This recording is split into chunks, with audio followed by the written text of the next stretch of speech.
to escape. It will set your mood. When you're walking on the moon, walking on the moon, chase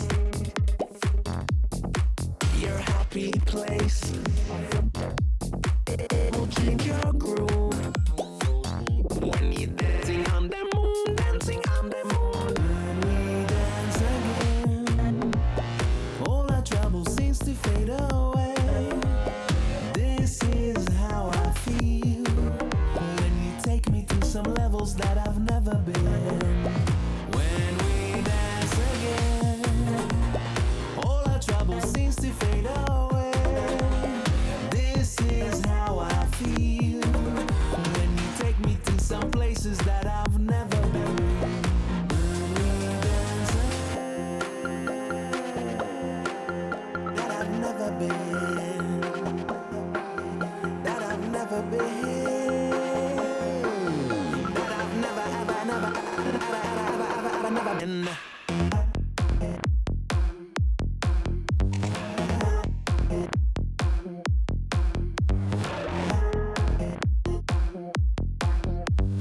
Walking on the moon. One moment to escape. It will set your mood. When you're walking on the moon, Walking on the moon. chase your happy place. It will change your groove. When you're dancing on the moon, dancing on the moon. When we dance again, all our trouble seems to fade away. This is how I feel when you take me to some levels that I've never been. When we dance again, all our trouble seems to fade away. This is how I feel when you take me to some places that I've never been. When we dance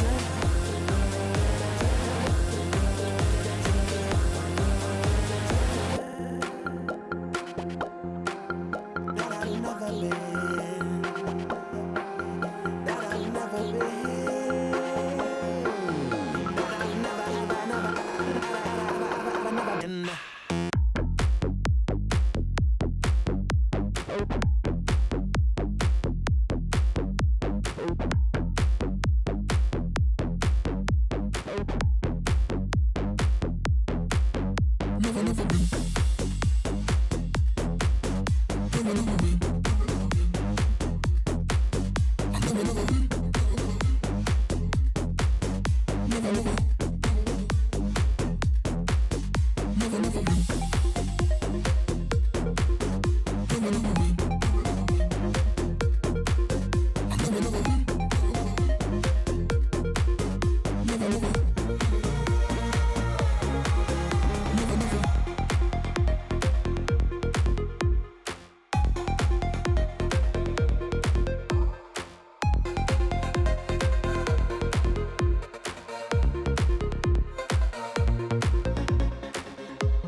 she found a way into my heart. Oh, oh, she don't make out, no, she make art. And I need a way to treat it, cause I keep getting high off of her. Off of her. I know that you'd be bad from the minute I saw you. But somehow I keep running back to you. Back to you. Back to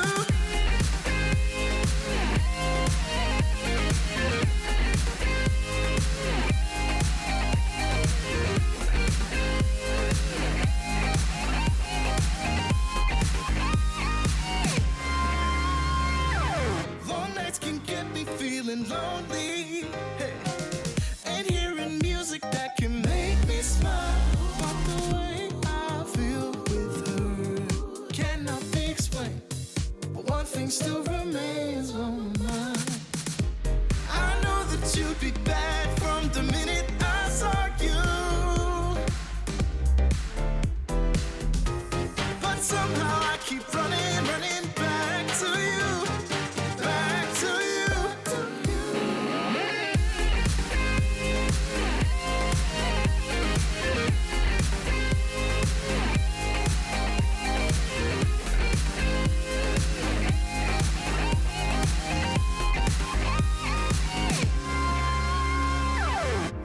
I know that you'd be bad, bad, bad.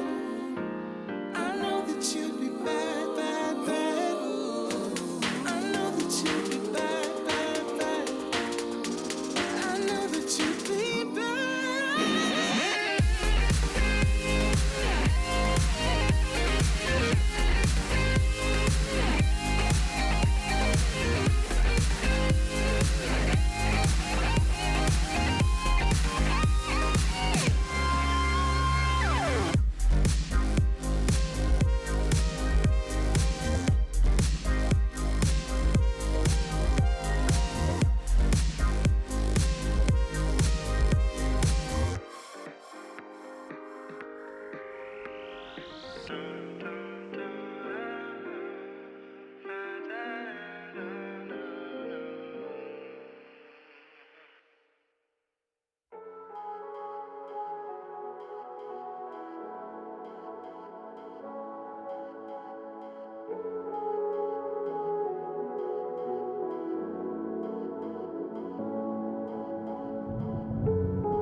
I was all alone.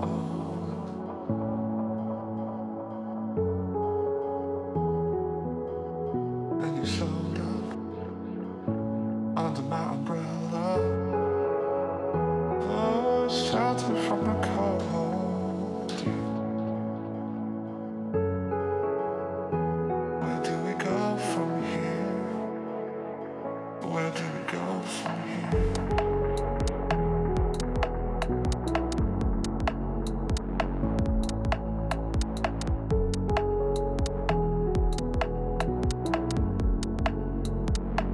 Where do we go from here?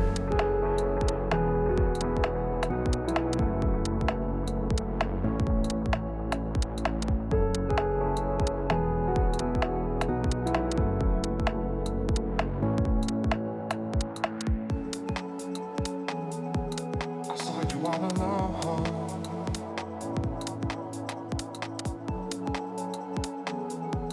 Your eyes match the weather, raining under pressure. Oh, you say you wanna go, yeah. So let's get away from here. Let's get away from here.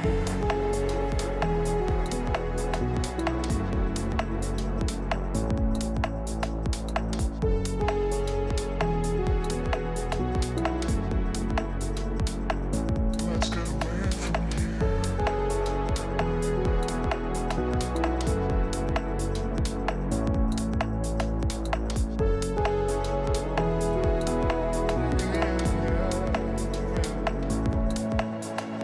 Stranger stand lost in time with one another. The hourglass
solar eclipses.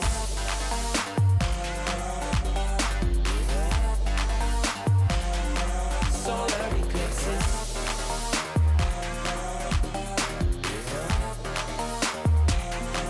Solar eclipses. Caught up in your gravity, always end up lost in your wake.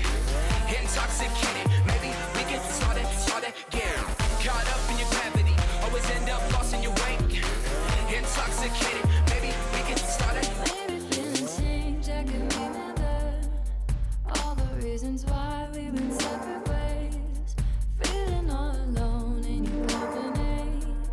Keeping you captive with guilty chains.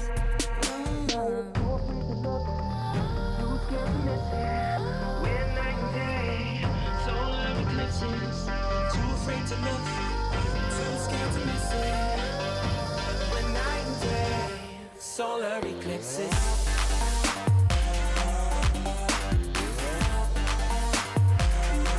Solar eclipses.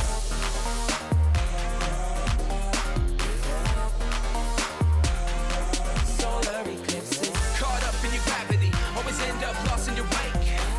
Intoxicated, maybe we can start again. Caught up in your gravity, always end up lost in your wake. Intoxicated, maybe we can start again. Tomorrow we build, depends on the future we want, we can make it as real.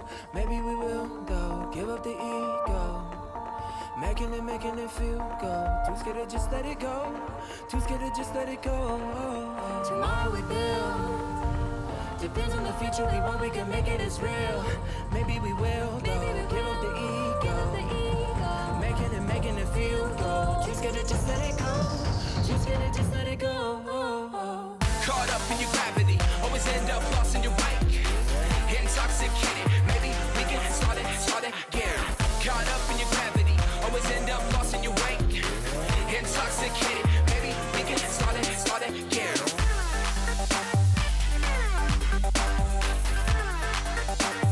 We can start again.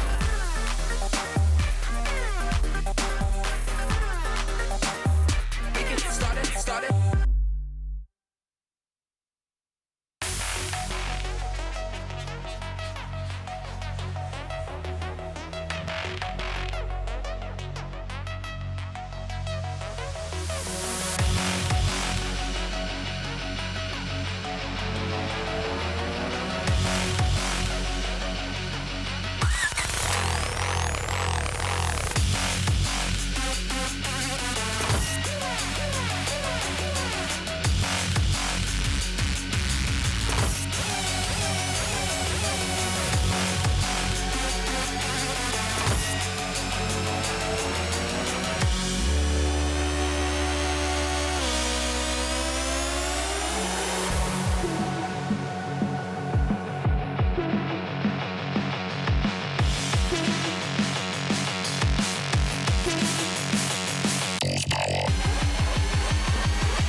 You got me burning up.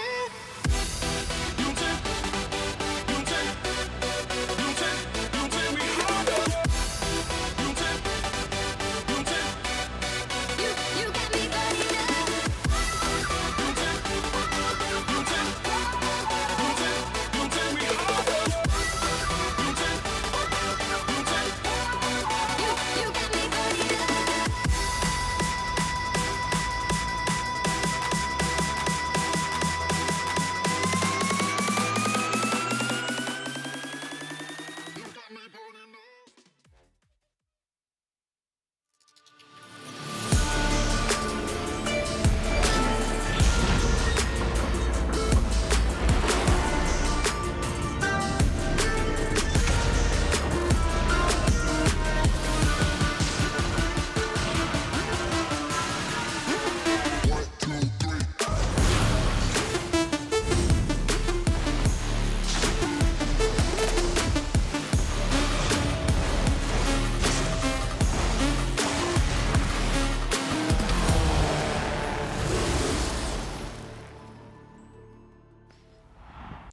Drive and ambition, prime motivators for any team looking to exceed expectations and accomplish their goal. Some teams, this is their very first time in Rival Series. Will they be able to handle the pressure? Some teams are returning from last season. Is it now their turn to be more than just 1 or 2 matches away from potentially getting into the RLCS? 2 teams dropped down from the RLCS. Is this the beginning of their redemption run? We'll find out over the next few weeks here at this season's Rival Series. My name is Albert Haloran Haley III. I will be your host. My pleasure to be on the desk with fellow newcomer Squid and the king of content himself, Corelli. Gentlemen, how you guys doing? Well, I mean, we gotta give respect, right? King, Lord Content, obviously. It's great to be here. So glad I could be next to you guys. It's gonna be a great season. I can't wait to get it started. Yeah, of course, happy to be alongside you. We're excited for another Rival Series season. We saw the play-ins and how exciting they were, really on both regions for Europe and North America. So I'm anxious to really just get into it. I am too. Let's introduce you to the teams. Some familiar faces, some are new to us.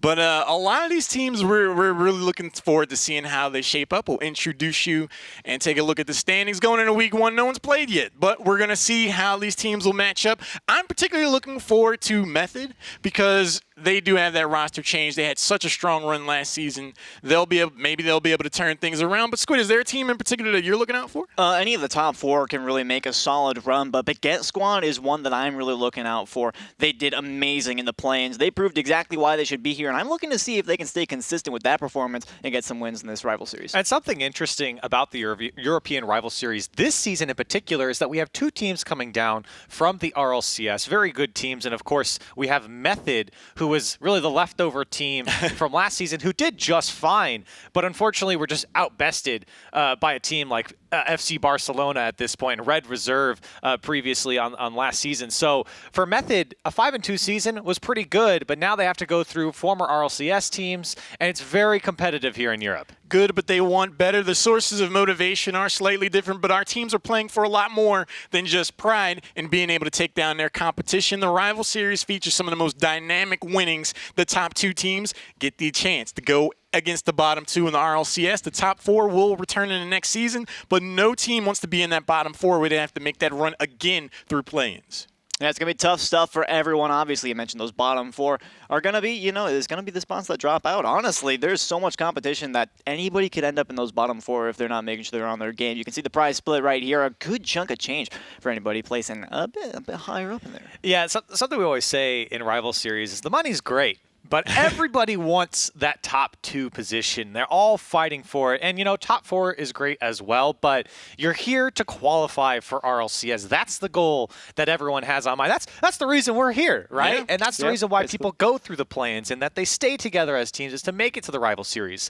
So for these teams to come out and not gun for the top 2, that mentality won't get you very far. They want to get into the RLCS, and actually the championship tickets go on sale 10 a.m. You can go over to tickets.rlesports.gg, get some tickets, and perhaps we'll see you there. But let's take a look at today's schedule. We have some very exciting matches lined up. We'll be starting off Xenamoon, the newcomers, taking on the returning team Method. After that, it'll be the French versus the Spaniards. Baguette Squad will be facing off against ARG. We'll see Xenamoon a second time. They'll be playing against Veloci eSports, and Method will return to take their shot at Complexity. Is there a match in particular that you're looking for, Squid? ARG and the Baguette Squad is going to be a good one. I'm glad we're going to be here to see that one. Is going to be rather defining because Baguette Squad are actually playing a triple header this week. So if they can take that win, hopefully it gives a bit of momentum. Also, Xenomoon obviously being their first week is going to be some tough matchups. Yeah, and to echo what you said about someone like Baguette Squad who have to play 3 matches here in this week,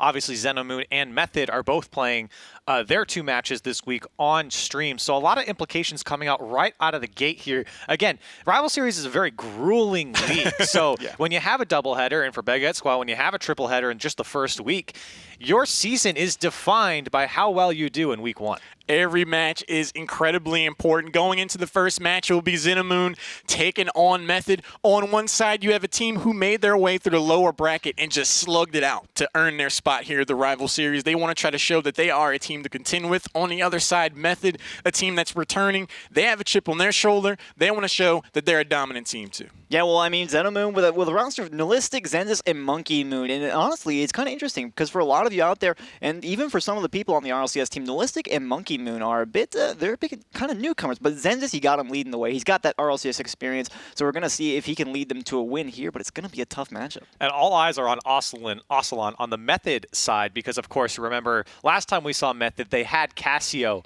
He was second in goals from the Rival Series last season, only behind Ronicky with a 45% goal participation for this team. So he was the offense for Method. Right. And Ocelon has huge shoes to fill in Casio. He's a fantastic player. So again, all eyes. What does Ocelon bring to this Method team, and can he step up to the challenge? I think a lot of other teams in the Rival Series will be looking to have that same question answered. Going into predictions, though, Squid, who do you think is going to take this series? I'm giving this one to Method. So unfortunately, sorry, Xenomoon. I mean, they're a solid roster, but when you're playing against Method, they have their Rival Series experience. They had Casio. He was obviously a monster on his own, and obviously it's going to be some shoes to fill for Ocelon, but I think they're going to be able to pull it out. Yeah, I'm going with Method as well for similar reasons. Xenomoon, a very young team. The team itself just hasn't been around that long, and sure, they've had some good wins against some RLCS teams and stuff like that, but Method, they have the experience, and I agree. Ocelon coming in, I don't think that we're going to see a big difference in this team.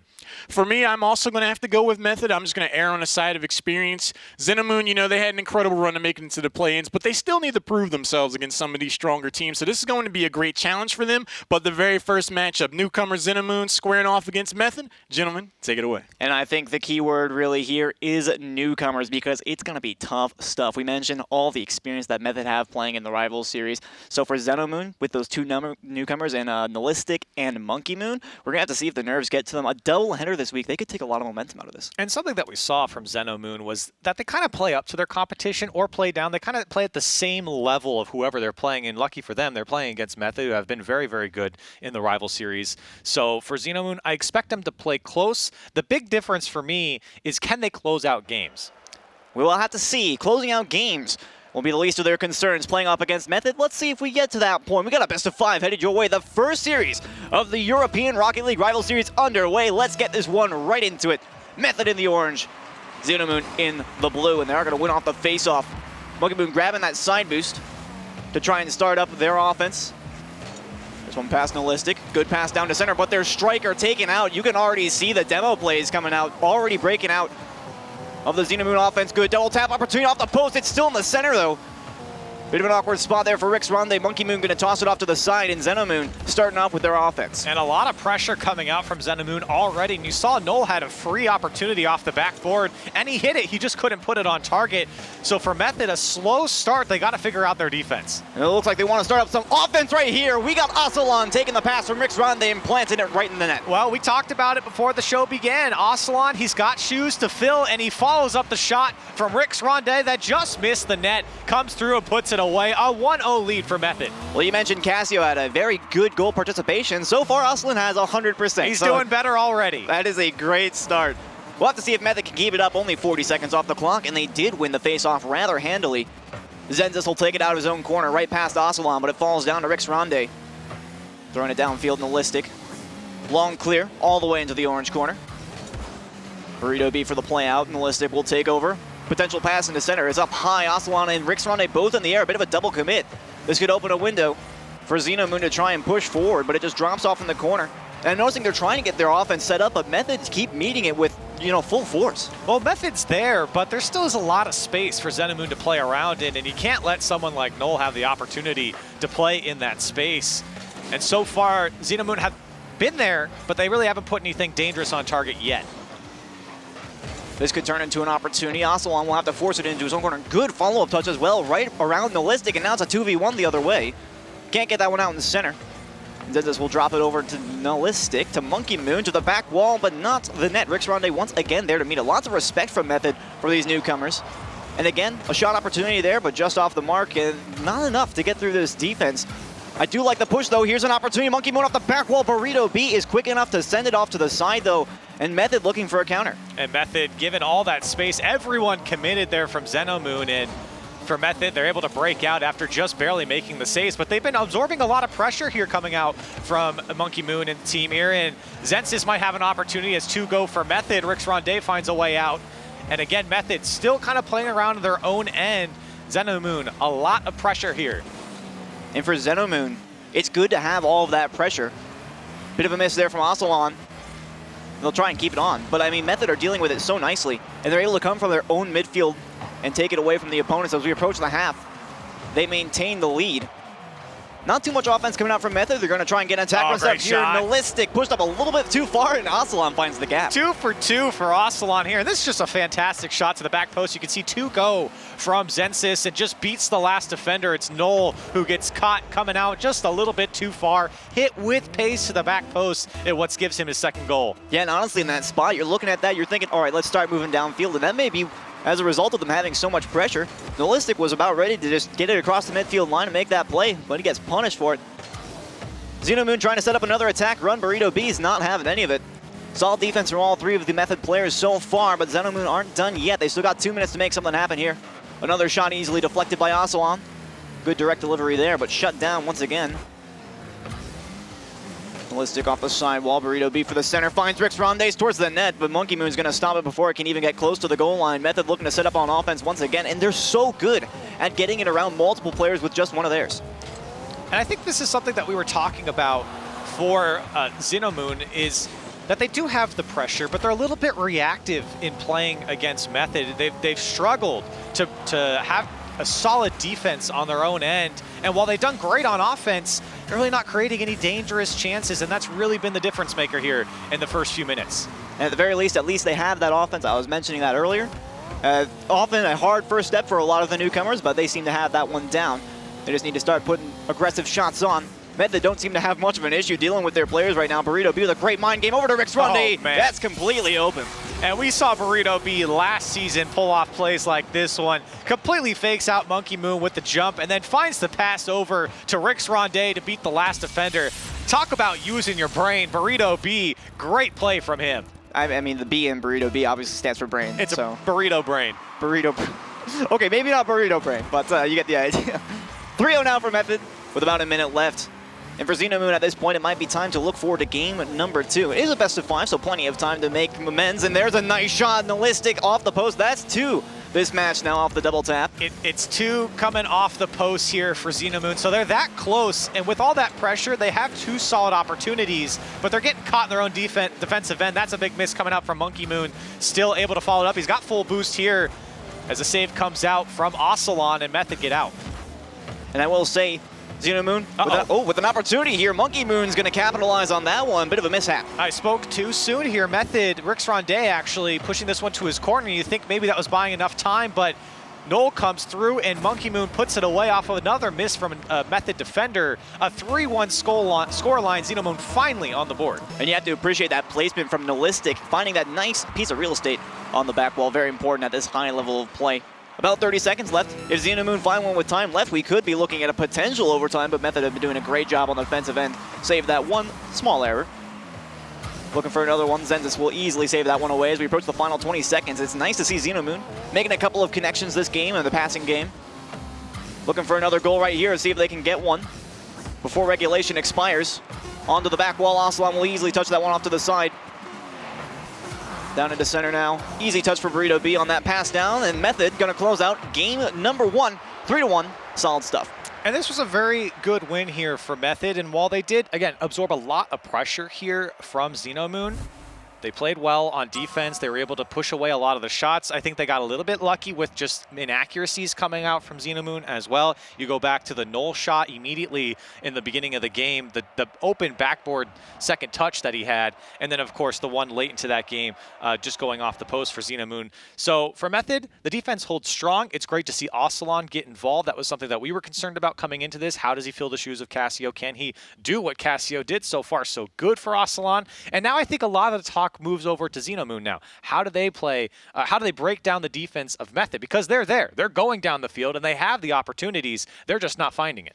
Yeah, and if we're looking at the scoreboard, they actually outshot them by 1. So it's stuff for Xenomoon where it's like they're not playing badly. It just seems that Method are a little bit too comfortable on the defensive end. They're just absorbing all that pressure, and they're saying, all right, do you. We're just going to play reactively, let you do whatever you want. They're breaking up the passing plays. And actually what I did notice is on the second half, Xenomoon were starting to connect with those passing plays more and more, and they almost had that great opportunity that Nolistic hit just off the post a second time, so that accuracy obviously coming in to haunt them. But we're looking at a potential 2-3 game if that one went in, which is good stuff. You'd like to see that out of Xenomoon. There's still plenty of potential for game number 2. Absolutely, and there's potential for Xenomoon to have a great rival series run here. And coming up against Method, I think it's a great opportunity to kind of get things going. You get your first game out of the way, and it really wasn't too bad for them. Now's time to act in game 2. Yeah, and we're talking about potential for nerves on the side of the Xenomoon players. Hopefully they got that one out of the way because they looked relatively strong.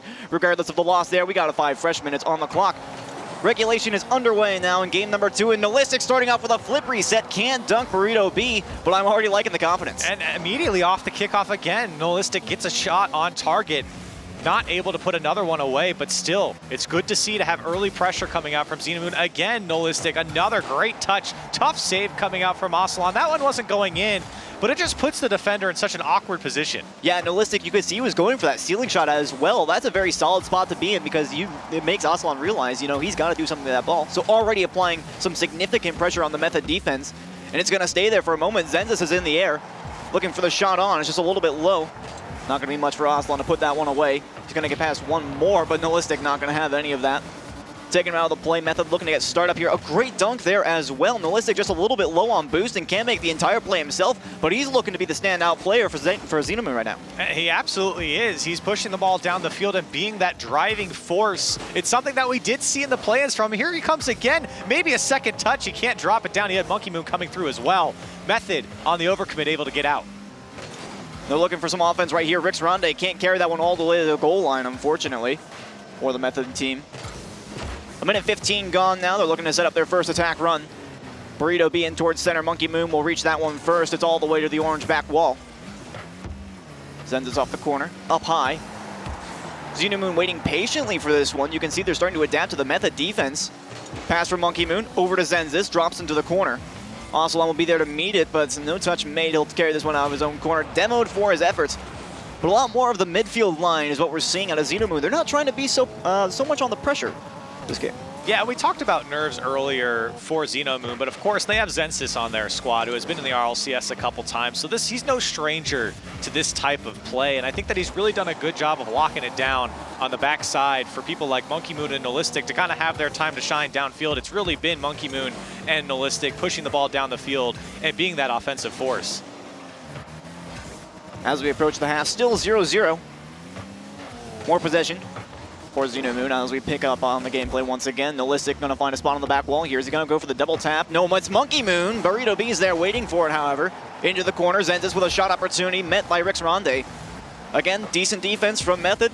Not having to respond too much in their part. But Xenomoon, quality shots.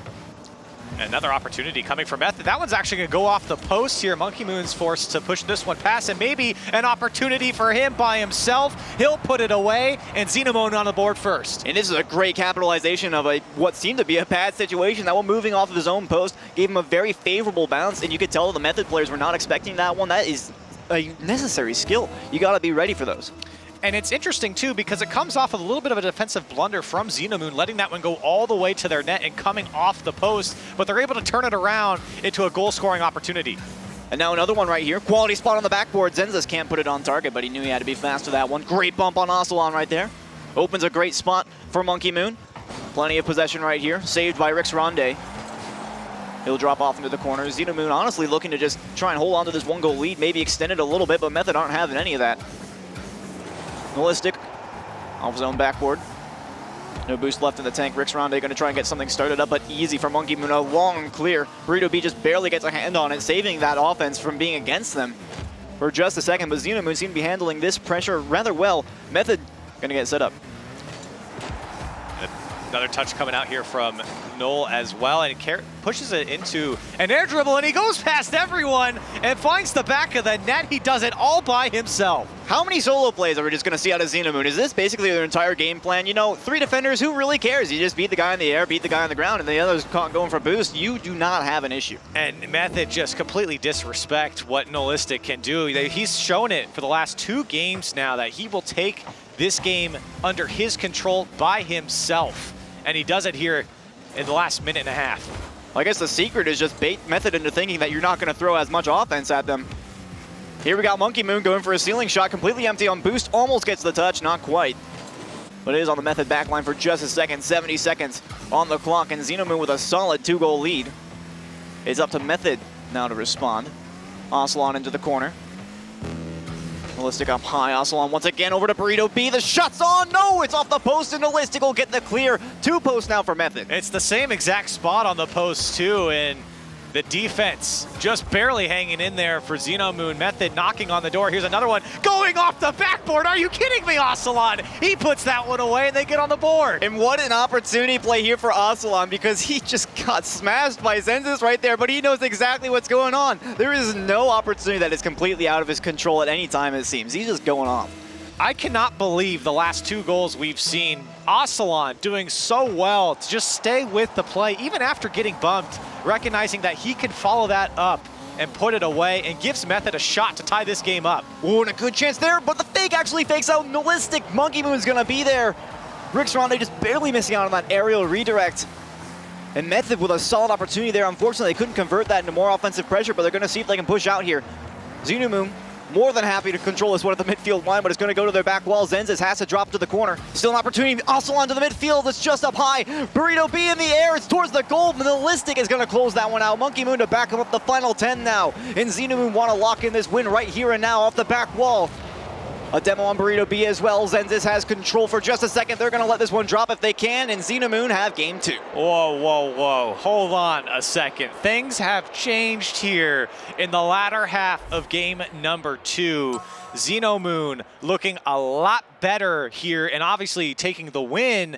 Method starting to get their offense going as well. Sparks flying as we go into game 3. Sparks flying. Oh my goodness. Is there any other way to say that? I mean, we got Nolistic making the solo plays. We got Ocelon with that opportunity double tap. That was ridiculous, might I add. The time he had to react to that was so little that any normal player would probably just get bumped out of there and say, oh, well, I'm out of the play now. Not Ocelon. He is really filling those shoes where Casio is missing now. And only a 1-goal deficit at the end of regulation for Method. Definitely not too difficult to come back from. And they really started getting their offense revved up there in the second half. Yeah, and I think for Xenomoon, this is great. They come back out in game number 2 after a close game number 1, and they come out and obviously take the win, and I think that they have had to put a lot more chances on target and converted a lot more chances, and they made it tough for Method because obviously now you're putting away goals. You're a lot more scary. You have the threat of Noel looking a lot better here, and I think now Method's got to be like, okay, hold on a second. We have to really respect these guys moving down the field because they're going to go for crazy solo plays. They're going to make us pay if we don't get in their face right away. Yeah, they caught him on transition a couple of times, and I think that might be the takeaway. Method in game 1, it was just constant pressure against them, and they were saying, okay, we can deal with this. No big deal. Just passes it in the midfield, whatever. It's not much of a problem for them. So for game 3 now, Method, they weren't really giving them respect at the midfield line. And oh boy, they paid for it because they didn't have the back man all the time. And you could tell Nolistic was taking advantage of that. Monkey Moon once as well. We got the deciding game 3 to see who will take the lead in this series and move on to match point first. Will it be Method or will it be Xenomoon? Solid showings from both teams so far, one in each game. And this could be a lot of decision-making. Honestly, my prediction was for Method. But after seeing Xenomoon play pretty strongly there in game 2, it could be a toss-up. Well, I was about to say, we could be looking at a game 5 here as this one goes over Monkey Moon's head. He's forced to go up. Burrito B, great pass out to Rick's Ronde. Off the crossbar, though, everybody was beat. Noel's got to use all of his boost to get back to it, and he does break out for Xenomoon. Yeah, everyone was beat except for the woodwork, and now a quality shot here. Oh my goodness, what a save from Rick's Ronde. Off the crossbar in the post, it looks like it was going to be an upper 90 shot, but he's like, I'm not having that one. Xenomoon still on the attack with Ocelon with a great read there. We'll send it to the midfield. Monkey Moon's going to try and keep it alive, but my goodness, Quality defense on Method's side and almost a quality shot opportunity. They seem to have the advantage so far, but Xenomoon, you know, that was a pretty good shot. And a lot of confidence all of a sudden coming out from both teams, and you're seeing a lot more of the passing plays coming out from Method. He gets 2 there from Burrito B, and Xenomoon forced to slow things down. Ocelon trying to find a teammate in the midfield. Here's Null now off the pass from Monkey Moon, trying to drop this one over. He's got Zensis. He's actually going to beat everyone. It goes off the ceiling, and nobody there to follow up. Method able to break out. And what I'm noticing is from both teams, they can often send up one player and bait out basically the entire defense. There's so much respect for the solo plays on the field at this time. It makes you wonder what's going to happen, honestly. Well, there better be respect after what we've seen in the last game. Here's Monkey Moon. He's just got to tap it in, and he puts it away for Xenomoon. Better be respect, and well, Method respected this one, but their players both went up for that one. A double commit caused that open gap, and Monkey Moon has it easily. Zensis, again, he made that play basically all by himself. Monkey Moon just had to be there to clean up. And finally, an assisted goal here for Xenomoon between this game and the last. It's Zensis getting involved, and we really haven't talked about him too much. It's really been a lot of Null and Monkey Moon, but again, I said it in the previous game, he's been able to lock things down and just be that rock that Null and Monkey Moon can rely on. The shot goes off the crossbar there. Method still knocking on the door. Tough shots, tough saves coming out from Xenomoon, but still able to get out. As we approach the 3-minute mark, Xenomoon maintained that 1-goal lead. Quality save there from Monkey Moon, getting in front of that pass and play. Off the back wall now, Ocelon's going to be able to meet that one, sent over to Rix Ronde to inherit. Push downfield, a little bit of loss of possession right there. Zen's going to punish. Nihilistic out in the center now looking for another ceiling shot opportunity. He's going to back off and allow Monkey Moon to try and challenge that one, but Ocelon has no trouble meeting that one in the air. We approach the half. Method trying to get an offense set up here. Still 1-0 lead for Xenomoon. Honestly, they're looking so solid right now. Their defense has been strong, and they're almost making solo plays. Rix Ronde respects that one just enough to get it away, and Burrito B will follow. Method, similar game to game number 1 here as Xenomoon finding more and more pressure. It's just Burrito B back. Noel's got an opportunity saved by Ocelon right on the goal line. The follow-up comes through, and they put it away. Zensis finally finds the back of the net. Yeah, when you hit the backboard so many times, it's going to cause issues. A great save there from Ocelon. Burrito B had no way to be ready for that one, and Zensis has an easy time taking that one off of Monkey Moon's hood and sending it right on through. A solid 2-0 lead now for Xenomoon. Tough defensive situation there for Method. And this is the scary thing for Method, because before it was, okay, we can absorb that pressure. Our defense good enough. They're not really finding their shots. The accuracy's not coming through. Now the accuracy is coming through, and this is where the leads get built for Xenomoon, and that's where it gets scary for Method because they really haven't had too many opportunities. Nice shot there from Rix Ronde. Monkey Moon will be able to send it away. And they're looking to set up an opportunity right here, but no luck. Burrito B didn't have any boost left in the tank to try and continue that one. Off the sidewall, Monkey Moon going to play that one up high to himself. A quality touch there. And again, these solo plays are so important on in every aspect of the game. If they're able to not use 2 men to get that one away, solid stuff. 90 seconds now approaching on the clock. Xenomoon still with a solid lead of 2. Method doing all they can to keep this one at the midfield line, but a shot from Monkey Moon is going to find its way through. We have 90 seconds on the clock and a very solid lead now. And, Xenomoon find their 3rd goal here, and that's what I'm talking about, building the lead, and that's when it gets scary for Method, and a minute and a half left. They've got a lot of work to do. And a 3-0 victory is a lot different than a 2-1 victory. So if you're Method right now, you're going to want to at least get a couple of these back. Otherwise, Xenomoon are going to start getting pretty confident with their play style. And from what we've seen, that's not what you want out of them. They're going to start up some offense right here off the back wall. They were looking for a bump as well, but the real threat is downfield. Burrito B has to dive in front of that one. We'll be able to follow it up as well. Looking downfield, Nihilistic across. Ocelon will be able to play this one off the wall, looking for his teammate, but Monkey Moon beats him there. It's all the way downfield, and Burrito B is going to have to play it off his own back wall. And what I'm seeing is a lot of Method just trying to slowly and methodically move downfield and getting met by one of the Xenomoon players just saying like, hey, I'm just going to be quick to this ball and send you right back where you came from. And everyone overcommitted there on Xenomoon, and that's a little bit scary as that one almost gets dropped down from Ocelon. And we've seen Method be able to counterattack on the overcommit, and they do seem to be prone to it on the Xenomoon side, but for Method, they just haven't been able to turn that into an opportunity. We're looking for right here. Great bump. Zensis is still in the net, though, and he's going to be able to save that one away. 30 seconds now on the clock. Xenomoon maintaining their 3-0 lead. And Method at this point, they're just going to be grasping for anything that resembles a chance to get back into this game. This one's downfield, but Monkey Moon, again, just going to slam it all the way down. Nihilistic looking for a potential double tap. No, it's Monkey Moon who's up for it. They got to respect that one. And with all this pressure against in these final 30 seconds, it's looking like it's going to be a Xenomoon game. If it's not Nihilistic, it's Monkey Moon up for it, and they were going for the same shot, and as time ticks down, it's just out of time for Method. Xenomoon are going to take a series lead, excuse me, a game lead in this series, 2-1.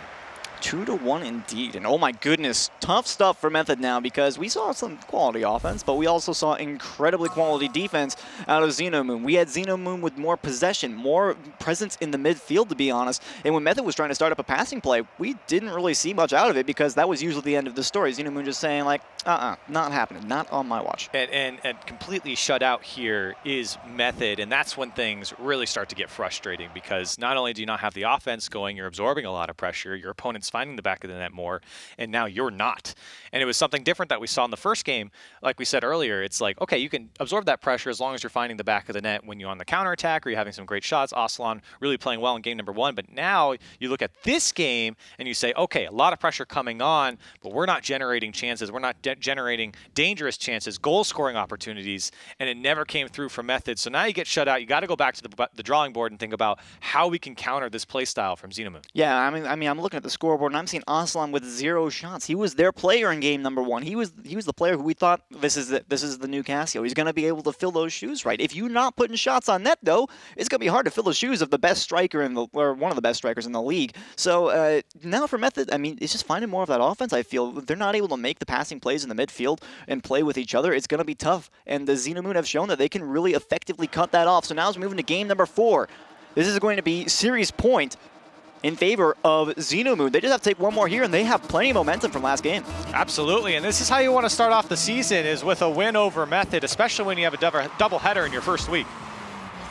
Important game here for both sides, and Rix Ronde is going to open it right up. 5 seconds in, he's got a goal. And Rix Ronde finally getting involved, and it's off the pass from Ocelon here.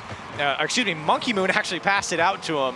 And a great shot placement from him just to get past the last defender there. In the first 5 seconds, Method on the board. Finally, they're finding the back of the net. And that's going to be a huge confidence booster. Hopefully they can just say to themselves, all right, let's just fall back on our game 1 defense and just leave it at that. Because honestly, I mean, you don't want to overcommit now that you got this kind of lead. And Nihilistic going to beat out 2 there, but Ocelon will be on the back wall.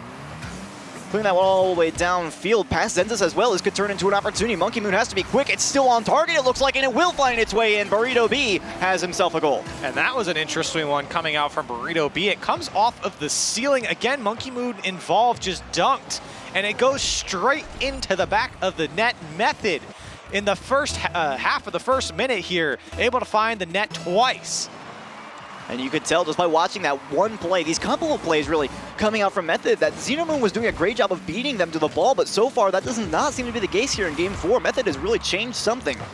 We'll have to see if that one stays true. Ocelon now to the backboard, finds Rix Ronde, a great bump, but it's not quite on target. Can Burrito B get there in time? No, he's going to wait at the midfield. Good respect for your opponents as Xenomoon going to try and move downfield, and he's right there. And Method, that play was there. Everyone was in position. The bump came through. It's just about putting the shot on target, and of course they have a 2-goal lead, but they would love to have a 3-goal lead and get even more of a buffer. But it's only the first minute, so honestly, that third shot coming on target looking like a potential goal. That's dangerous stuff. Xenomoon are going to have to see what they can do to meet that. Burrito B going to push this one into the corner, met by Nihilistic. All the way to the midfield line. No boost left, though, and Ocelon's going to be able to take over for Method, trying to move this one downfield. Rix Ronde on that as well. Burrito B following up very quickly, looking for a double tap. And they are moving down the field so fast this time. They're not trying to take that methodical style of play that I was seeing a little bit of in game number 3. They realize that they just got to beat Xenomoon to the ball, and they're going to have a lot more chances. Another pass comes off the box, and again, a patient attack coming out from Method. And like you said, while they are forcing the chances on target, another one goes up for Burrito B. He might actually get it there as everyone was just watching him. Rix Ronde trying to lightly put that one off the backboard, and a shot comes through again. Zensis forced to flip that one out, and still Method knocking on the door. Finally, Nihilistic pushed this one to the other corner. He's going to look for an offense off of it as well.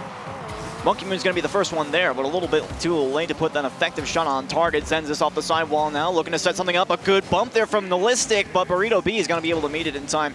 Good communication and just a lack of boost there for Zenzis will allow Method to get a little bit more of a grasp on this ball. Well, finally, they're having an extended stay on their offensive third, and Method kind of backed up into their own net. Not a lot of boost. You're seeing Burrito B here just with nothing.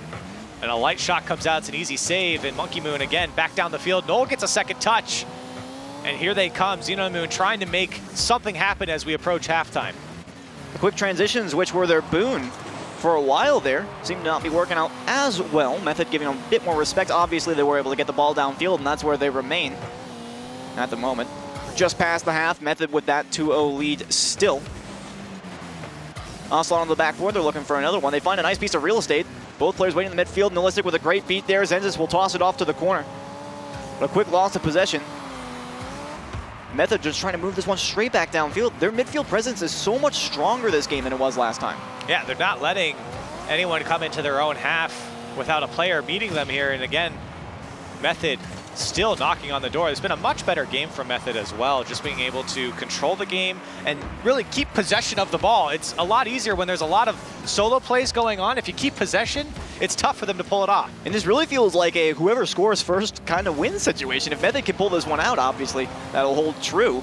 But it just seems like they give a lot more of a confidence boost to whichever team is down. Maybe it was just because it's causing a little bit of panic on the other side of the ball, realizing that you have to score, otherwise you face losing the game. But either way, they're managing to pull it off. We're in the final 90 seconds now, the last leg of this, I guess, race. Not quite a race. But Method still keeping this one in the midfield. Good touch there. Zenza's going to move it downfield. Has Nihilistic to work with. Ocelot's going to cut it off. Monkey Moon will still have an opportunity to play it off to the side, but it won't move any farther than that. Rix Ronde all the way downfield. A good touch there from Burrito B, excuse me. Force Zenzas to make a bad play on that ball. They're moving downfield, but Xenomoon right now, it just looks like they're trying to make those solo plays where none exist.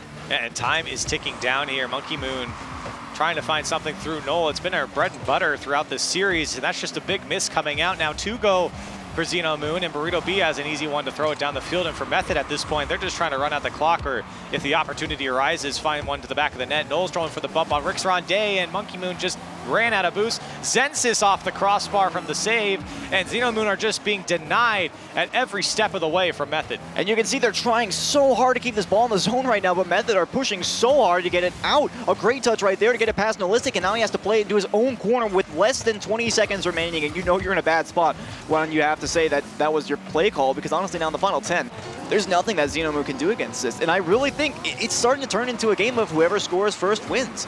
Because unless they can score with time left here, there's going to be absolutely no chance for them to take this game.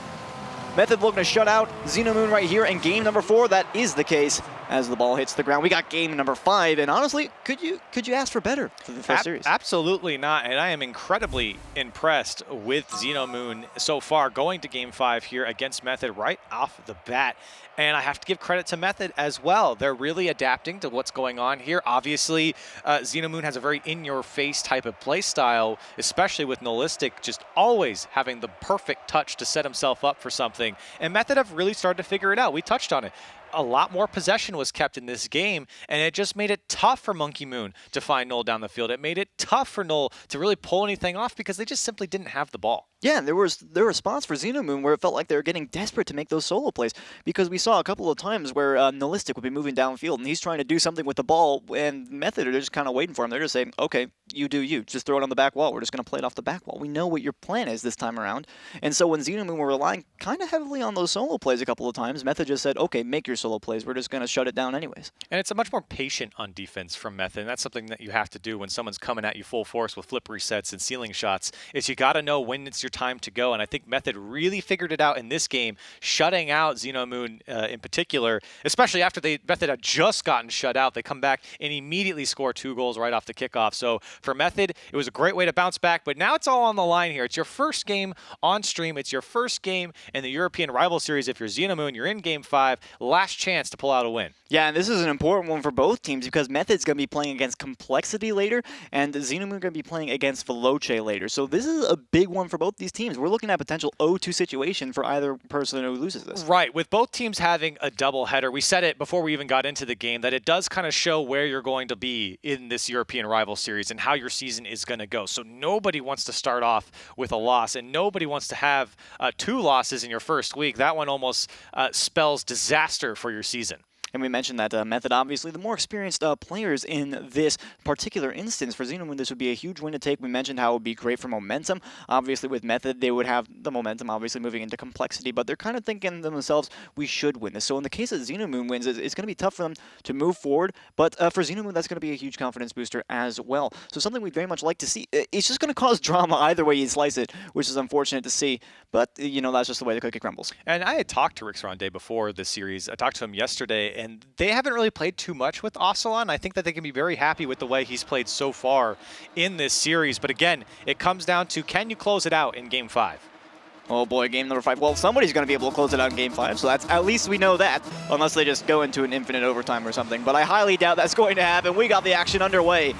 Either Xenomoon or Method are going to come away with this win. It might be about who scores first. That seems to be a pretty common theme so far this series, but we'll have to see how it pans out.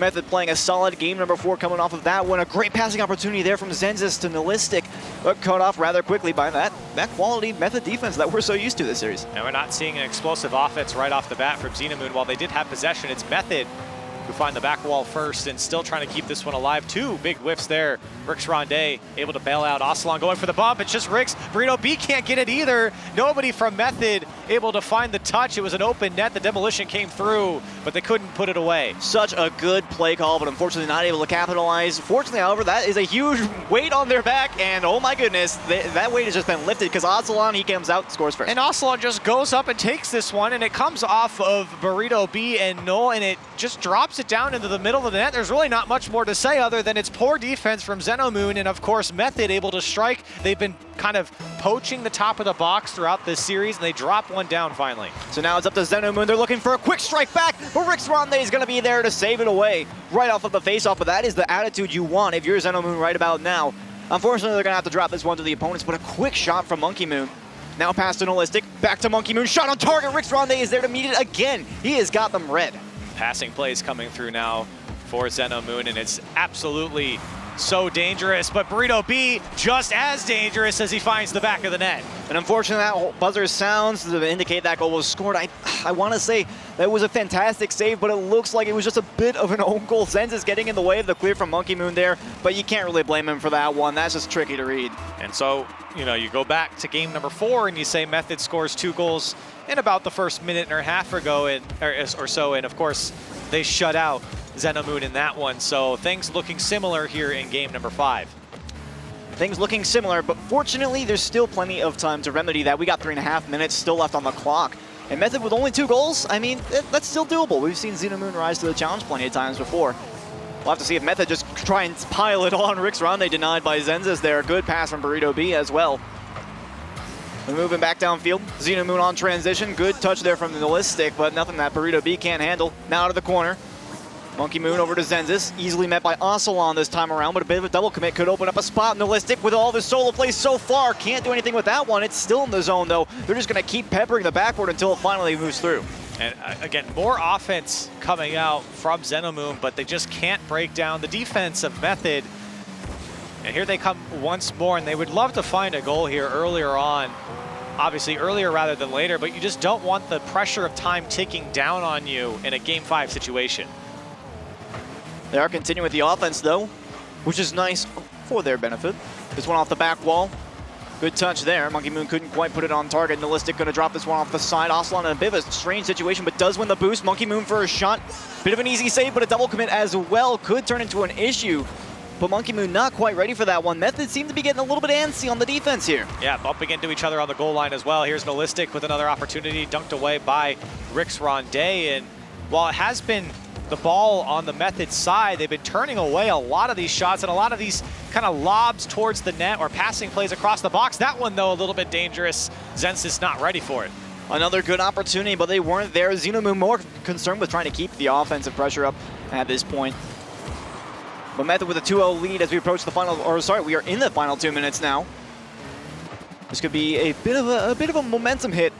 Morale could be somewhat low on the Xenomoon side, but still plenty of time to see if they can correct that mistake. Xenomoon moving downfield, Nihilistic into center.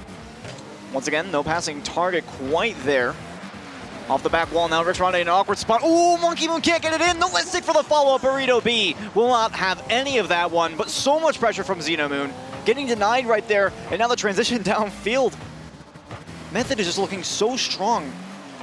It's ridiculous. Their defense looking strong, but that was a little bit suspect to dribble that ball across their own net. They're lucky to get away with that one. And as time ticks down, again, it's a similar story here. Xenomoon has a lot of pressure throughout this game, but just can't find the back of the net. They've had 10 shots. Monkey Moon is at 6 by himself, and they have 0 goals to show for it. My goodness, so here's an opportunity though. Monkey Moon down towards center.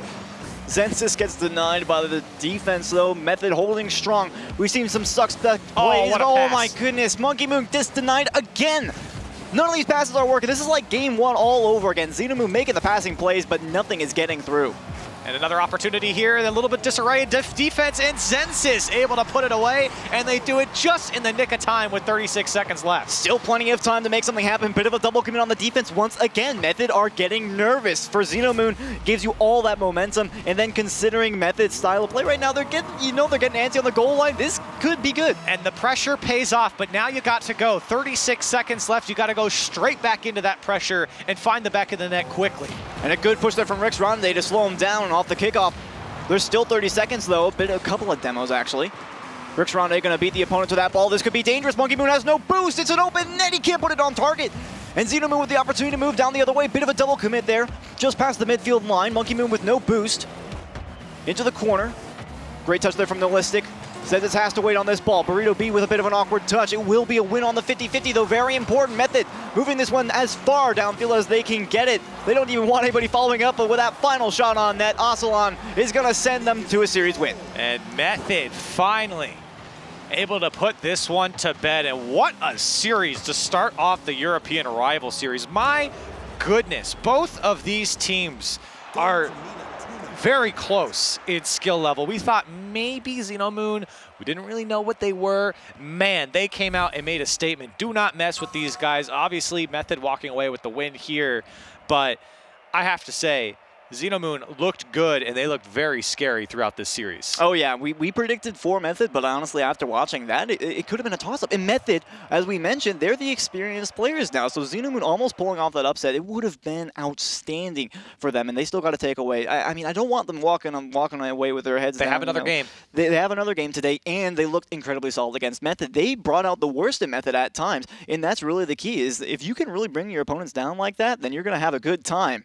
And I have to say, too, for Xenomoon, especially in this last game, man, they had so many shots.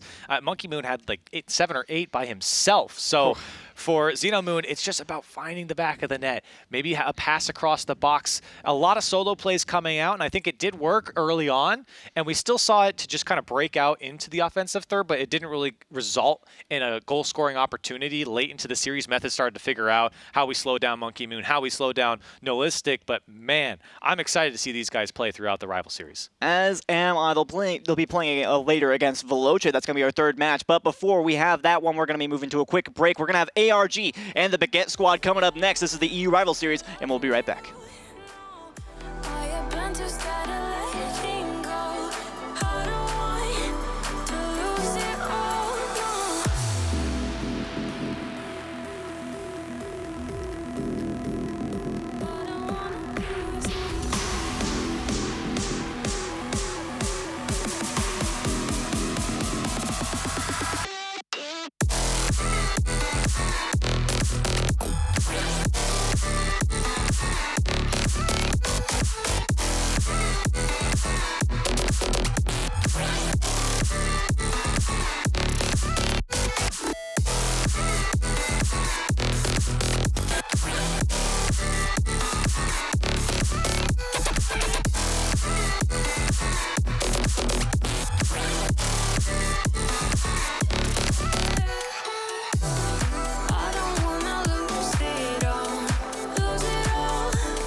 I don't wanna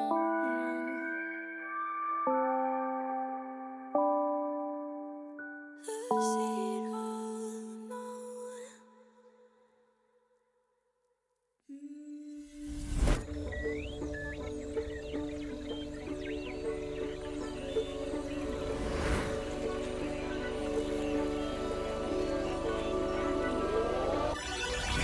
Got wandering eyes that I seem to follow.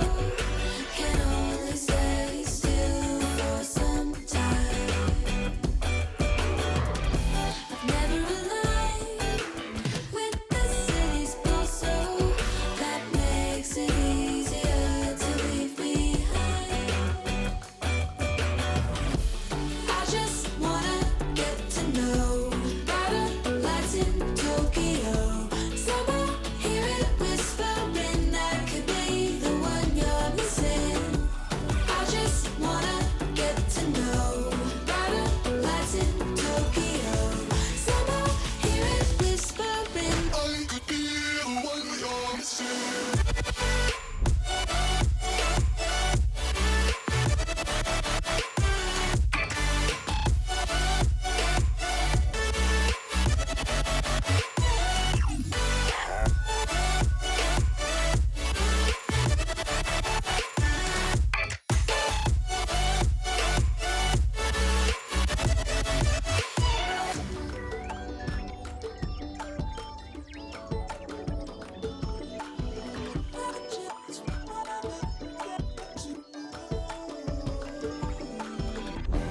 Wondering why I don't know the feeling of walking through these streets like Welcome back to week number 1 of Rival Series. We were hoping we would get an explosive start to the season, and that is exactly what we got in the form of Xenamoon taking on Method.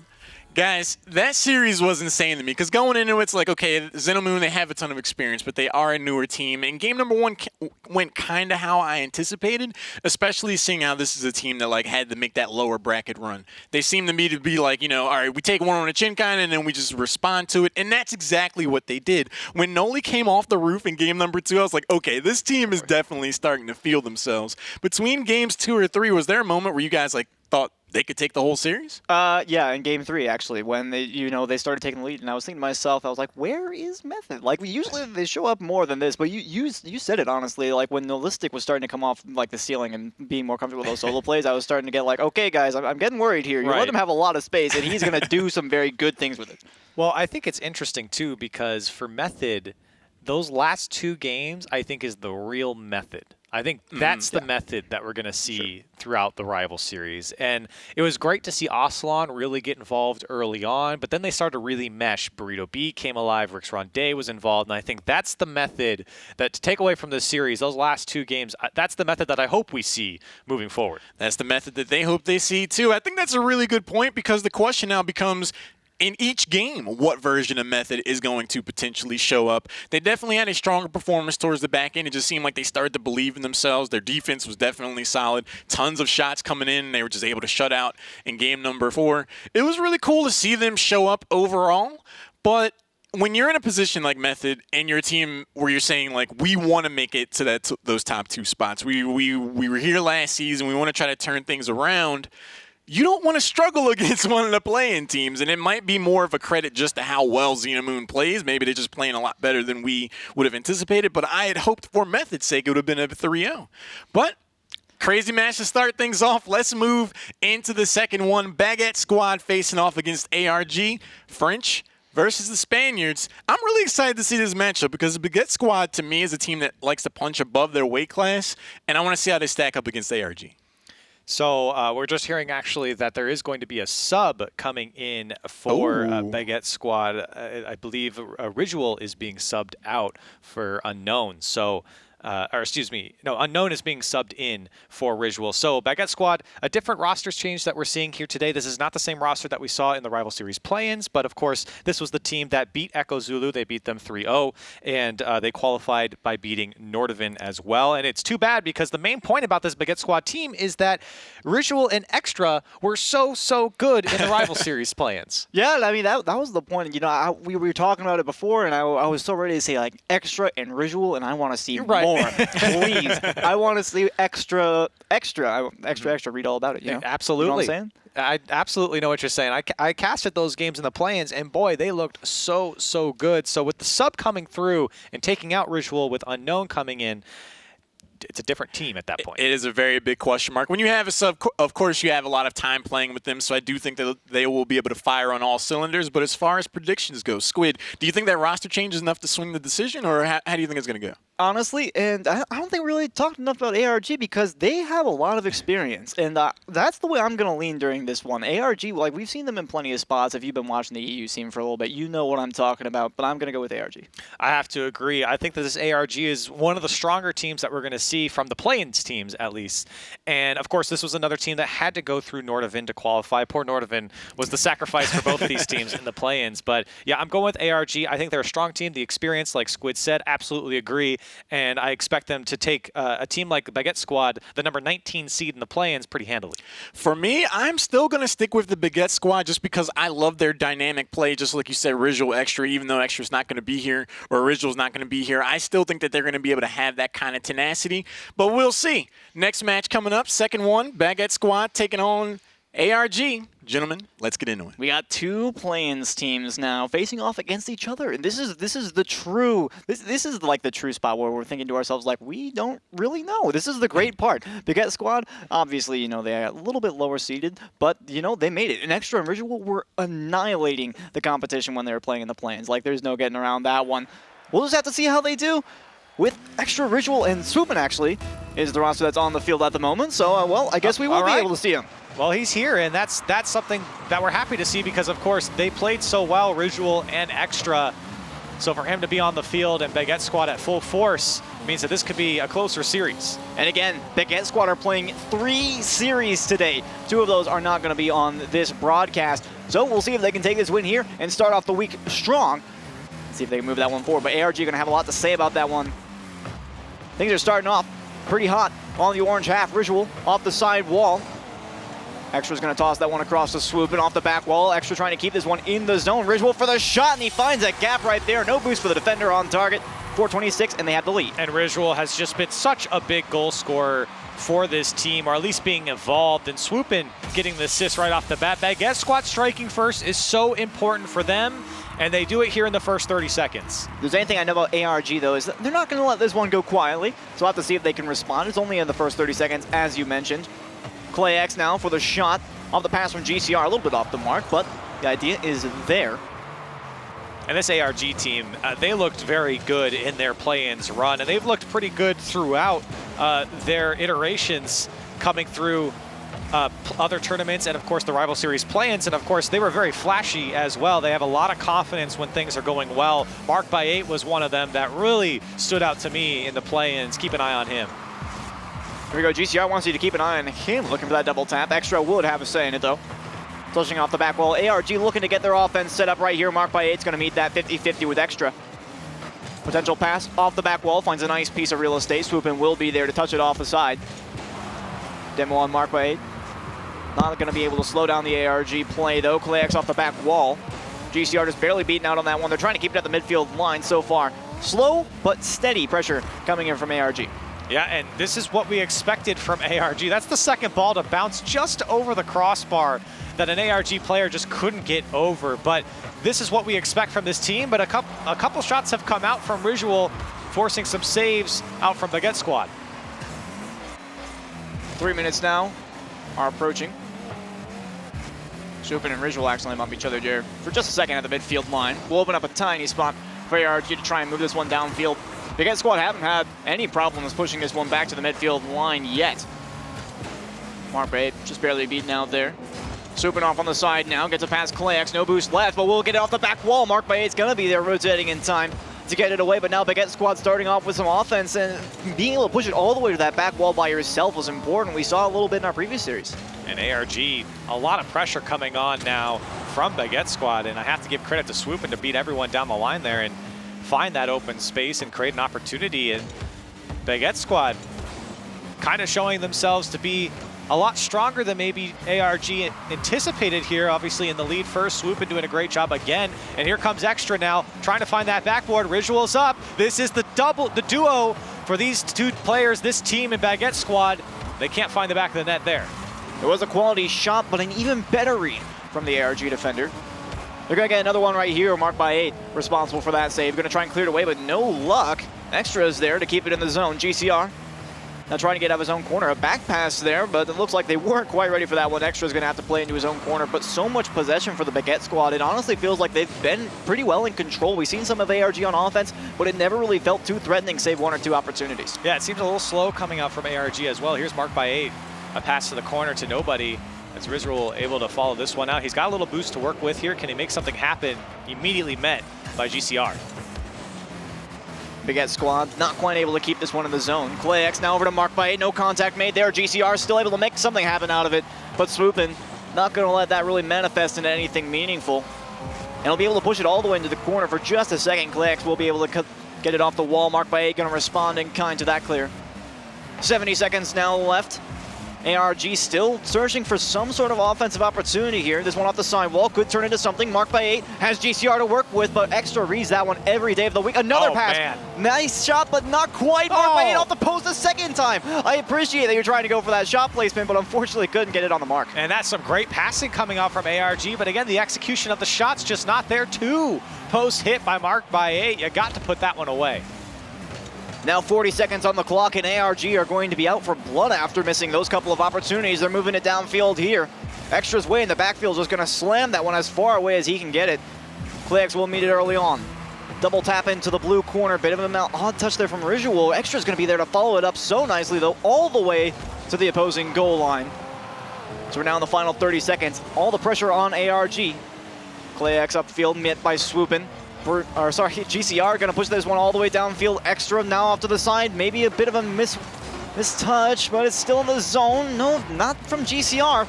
And this has really been the problem with ARG. They're not able to put these effective shots on target. It just feels like they don't have the finishes. And as it's moving downfield, things not looking hot as we have 0 seconds on the clock. A demo on their controller. And Baguette Squad have the win. And Baguette Squad come out with just a 1-0 win. And I have to say, ARG kind of beat themselves in this game. 3 shots come out, but really ARG hit the post twice. It was marked by 8 who hit it twice by himself and just couldn't find the open space in the net. And so you go back and you think about this game, and I feel like for ARG, it's about shot placement and accuracy that could have really changed this game around. Oh yeah, definitely. We saw like 2 crossbar shots. We saw 2 off the post right there, and I'm sure there was at least 1 more from one of their There's other one more posts. in there somewhere. So, yeah, just toss an extra one in there. But in all reality, though, the woodwork doing a lot of work for the Baguette Squad, and ARG, as you mentioned, the shot placement would be nice. I saw a lot of spots where it seemed like they were going to be able to take a shot, and they just didn't get it on target. So, you know, sometimes it just happens. You got the rest of the series to play out. Just, you know, accept the mistake, move forward. Yeah, and I think that for ARG as well, they came out a little bit slow here in game number 1. Again, first time on stream, first time in the rival series for this entire team. So for ARG, now they got it out of the way. Now they're here, and now they have the opportunity to really take it to Baguette Squad, because let's face it, they had a lot of opportunity. They just couldn't find the back of the net. And Baguette Squad, while they did find their one, didn't really show that much more offense, dangerous offense against ARG.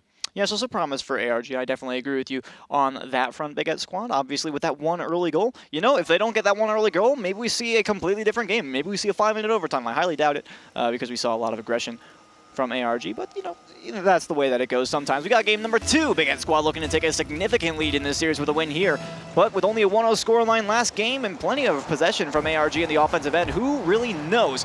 Let's get this one underway. Visual off his own back line, going to shun that one right over the midfield line, actually. Play off the ceiling here. Pinch down to GCR, swooping, trying to get in front of that one. Marked by 8 now with a shot opportunity. It's underneath the crossbar, and Ritual can't get up to that one. They have an early lead. And I love what Marked by 8 does here. Off the touch from Swoop, and he goes right past it because Extra thinks that he's going to get it, and he fakes the touch so that he could turn right back around and put the shot on target. It's a brilliant thought by Marked by 8, and it gives him a goal. Yeah, with all the team plays that happen at this high level of play, it's very difficult to read that it's not going to be a back pass. So Marked by 8, an incredibly intelligent play, as you mentioned. Well, you're always assuming that your opponent's going to hit the ball, especially at this level. They're going to hit that ball no matter which way they're facing, and the fake from Marked by 8 is a beautiful thought. There is Swoopin' and Rizrol linking up, and they're able to tie it back up, the Baguette squad. Well, respecting the touch on the opponents is important, but also getting that backboard defense is as well. And when you see that it's an open backboard, your visual, you know exactly where you're placing that one. Easy shot for Swoopin' to put on target, and of course, very difficult to save for Marked by 8. He could put that anywhere on the net, and with that bouncer, it made it just that little bit harder to read. They tied it up rather quickly. So now, with the response coming through, how do these teams adapt in the first minute? Immediately going back the other way towards the ARG side. Swoopin' tries to find the back of the net, and he does. I thought the defense was there from ARG, but it just goes right over the top of him. I mean, it looks so good from Swoopin's angle. It's like, okay, yeah, he could put a shot on target, but he's not actually going to do it, is he? Is he? He did. Well, there you go. That's the answer. He definitely is. Swoopin' with 2 goals now for the Baguette squad. Both off of very nice angles, I might add. First one, obviously, getting those backboard reads can be a little bit tough once in a while, but he pulls it off, and one of the most clutch moments, getting that tie, and then also gaining them the lead as well. Now he's on his own back line, has to send that one to the corner. Opportunity here for ARG. Ritual will be up first for that one, though. No big deal when you're in that position. But only a minute gone, 3 goals on the board. 2 favorite Baguette squad, and ARG's looking for another one right there. Shut down by Ritual. Liking the aggression once again, getting that one out in the center plenty of times, but met every single time so far. And ARG really starting to get that offense going, and Baguette squad are just forced to throw the ball down the field to buy a little bit of time. That's a poor pass, though, over to Rizwell. Puts it off the backboard, and Baguette squad able to get out from their own end and try and keep some possession. Maybe a shot coming out from Extra, looking for the back post, not found. GCR able to push that one away. And continue with it as well. A pass to Marked by 8. Won't give them much ground, though. Rizwell was quick to dunk him on that one. Marked by 8 now with a great touch here. Unfortunately, nobody could put that one away. Back out into center, Marked by 8 looking for GCR. Good ideas once again, but no dice there. Marked by 8 over to Clax this time around. Couldn't put that one on target. GCR just a little bit too far back for the passes. And this is really becoming a common theme. ARG, they're making good passes. There's no doubt about it.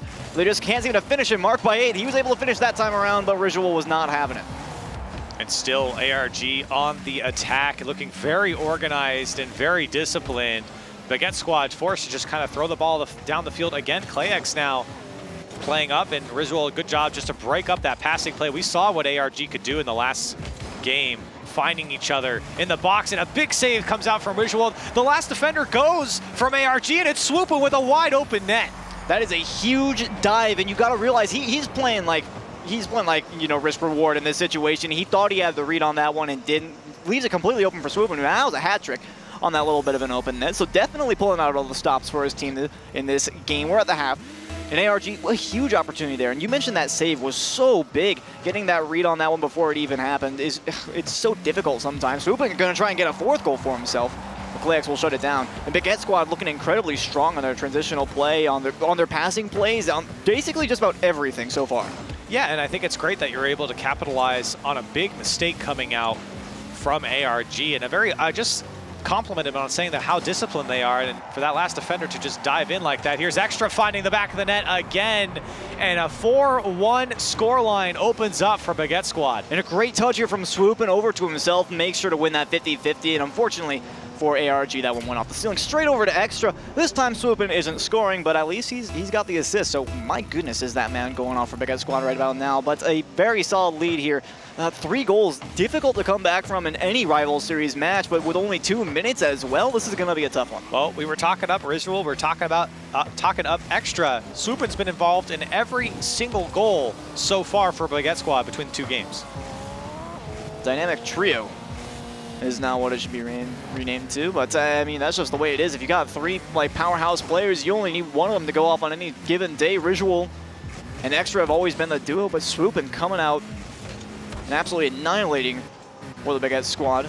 Solid lead here, the final 90 seconds. ARG looking to get some offense started up. A great flick there from Clay. Exits inside of the post there, but Extra, again, going to clear that one away. Another quality shot off the post again. GCR can't get that one to a teammate. And the defense from Baguette Squad, incredibly strong so far. Swooping gets in front of that one from Mark by 8. What do ARG have to do to finally get around this defense? Well, they got to not hit the post. That would absolutely help them so far. Sure. It's been plaguing them in the last 2 games. And now with Baguette Squad finding the back of the net, obviously punishing a couple mistakes coming out from ARG, but still generating their own offense. This is tough for ARG to play in this game, in this series, and Extra trying to find the 5th goal for Baguette Squad, and does so. Yeah, trying and succeeding. I mean, there's no real doubt about it. A great demo as well, taking the last man out of the play. I believe that was Swoopin responsible for that one. So the physical play, and that, Extra just has to put that one on target, which, I mean, it's tough still. I mean, off that crossbar, but he manages it. They are looking incredibly strong right now. And ARG just have no confidence at all down the field. And there's just, actually, hold on a second. ClayX almost finding the back of the net. GCR's got no boost. The follow-up from Mark by 8. They finally do find the back of the net, but with 44 seconds left and down by 3, they got their work cut out. Yeah, and hopefully they get this a little bit of a confidence booster. It took a couple of passes, and they managed it. Finally, a passing play actually working for them. I mean, we've seen it shut down so many times from Baguette Squad, not to detract from ARG's potential to pass, because they've been doing a great job of finding each other. Something that a lot of teams find difficult when they're playing against high-level teams, and obviously, well, it seems to be the case right here. They might have another opportunity. It's completely open for Mark by 8, but he doesn't put it on target in time. Extra has the moment that he needs to get in front of it. Still an opportunity here. ClayX to the left side of the net, but Extra is there once again to send it away. The Baguette Squad defense has been shutting down just about every shot that's not already off target from ARG. Yeah, and you're looking at 7 saves coming out from Baguette Squad. ARG, they're doing just fine in the shot department. 14 across the team, 7 in favor of Mark by 8, and Swoopin, he doesn't care about ARG shots. He cares about running up the score. A 6-2 scoreline now for Baguette Squad. Yeah, I don't think there's really any doubt about it at this point. Swoopin is popping off in every sense of the word. I mean, his defense, he's only got 1 save, but, he doesn't really need to have many saves when you're scoring 4 goals by yourself in a single game. So that's just the way I'm viewing that one. Final 10 seconds now. ARG, if they came back from this one, then, holy cow, would they get a prize? They would get a prize, but they're not going to get a prize here. With 6 seconds left, it's incredibly tough to score that many kickoff goals consistently, and I don't think it's possible at this point for ARG. And I have to say, Baguette Squad, they have looked extremely good. I wasn't convinced about their Game 1 win. It was just a 1-0 against ARG, who I thought maybe looked a lot better in that second half of game number 1, but they really came out in game number 2 and showed ARG who they are. They showed their teeth, and I have to say, this is a statement game. 6 goals against ARG, and Swoopin with 4. Yeah, I think the real story here is Swoopin, because after game 1, Swoopin just said, okay, guys, you know what, that was kind of a lame win. Let's step it up a notch. Let's just go ahead and score, what is, relatively a billion times. This is not something you expect. Maybe out of a 1v1 duel game. I mean, this is the kind of scoreline you could expect out of a close duel game, but this is ridiculous for the Rivals series. How in the world did he manage to score 4 goals in 1 game? Well, and 15 shots coming out of ARG, and how many goals did they score? 3, and of course, a couple of them just came at the end of the game off some kickoffs of them being scored on. So for ARG, you've got to convert. You have to have a higher conversion rate than 15 shots for 3 goals. It's a tough one here. And I think that for ARG, if they do start finding the back of the net, then this series might change around. But of course, now back's against the wall.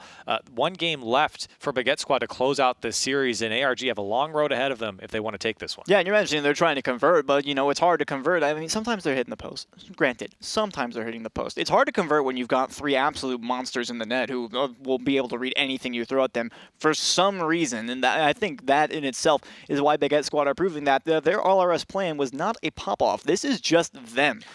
And that is what's kind of scary, too, because, again, this was a 19 seed that came through, and a lot of people brush off seeds that are closer to 20s and maybe past 10, 15. And I have to say, for a team to not only qualify, but then perform on their first debut, of course, they haven't finished out the series yet, but so far, it's looked good for Baguette Squad. It's impressive. Well, it looks impressive so far, but that first kickoff goal in the first 4 seconds, hopefully this isn't representative of how they're going to do in the rest of the game. Griswold is not ready for that one. I suppose that's the end of that story. And this is great for ARG. They finally get on the board first. They haven't really scored that many goals. It's their 4th one here in 3 games, and I have to say they're starting off on the right foot at least. starting off on the right foot, but I'm sure they would like to take the lead by that one in the final 10 seconds, because there's plenty of time for Baguette Squad to respond. And again, you mentioned they haven't closed out the series yet, so ARG could very well turn this one right around. We will turn this game around. And we've seen glimpses of greatness from ARG, especially in game number 1, and we really haven't seen that since. It's just been all Baguette Squad. So if ARG can find what they were doing in game number 1 and kind of emulate that here in the next few games, which they would hope would be the next few games, they would have a real shot of reverse sweeping. They're able to maintain the lead. They had some decent pressure as well in the opening seconds. A great boost grab there from Extra, I might add, to keep the offense from coming on too strong. Coming off the back wall now, couldn't get it past Mark by 8. It's out of the corner. Swooping going to be quick on that ball, trying to get to the back wall, maybe make a play by himself. I mean, star striker from last game. Ritual to Extra. Good passing play. It's off the back wall. There's still a chance here. Ritual's going to try and play it again. Bit of a double commit there. Will drop off to the corner, and no touch from Extra will allow GCR to move it downfield.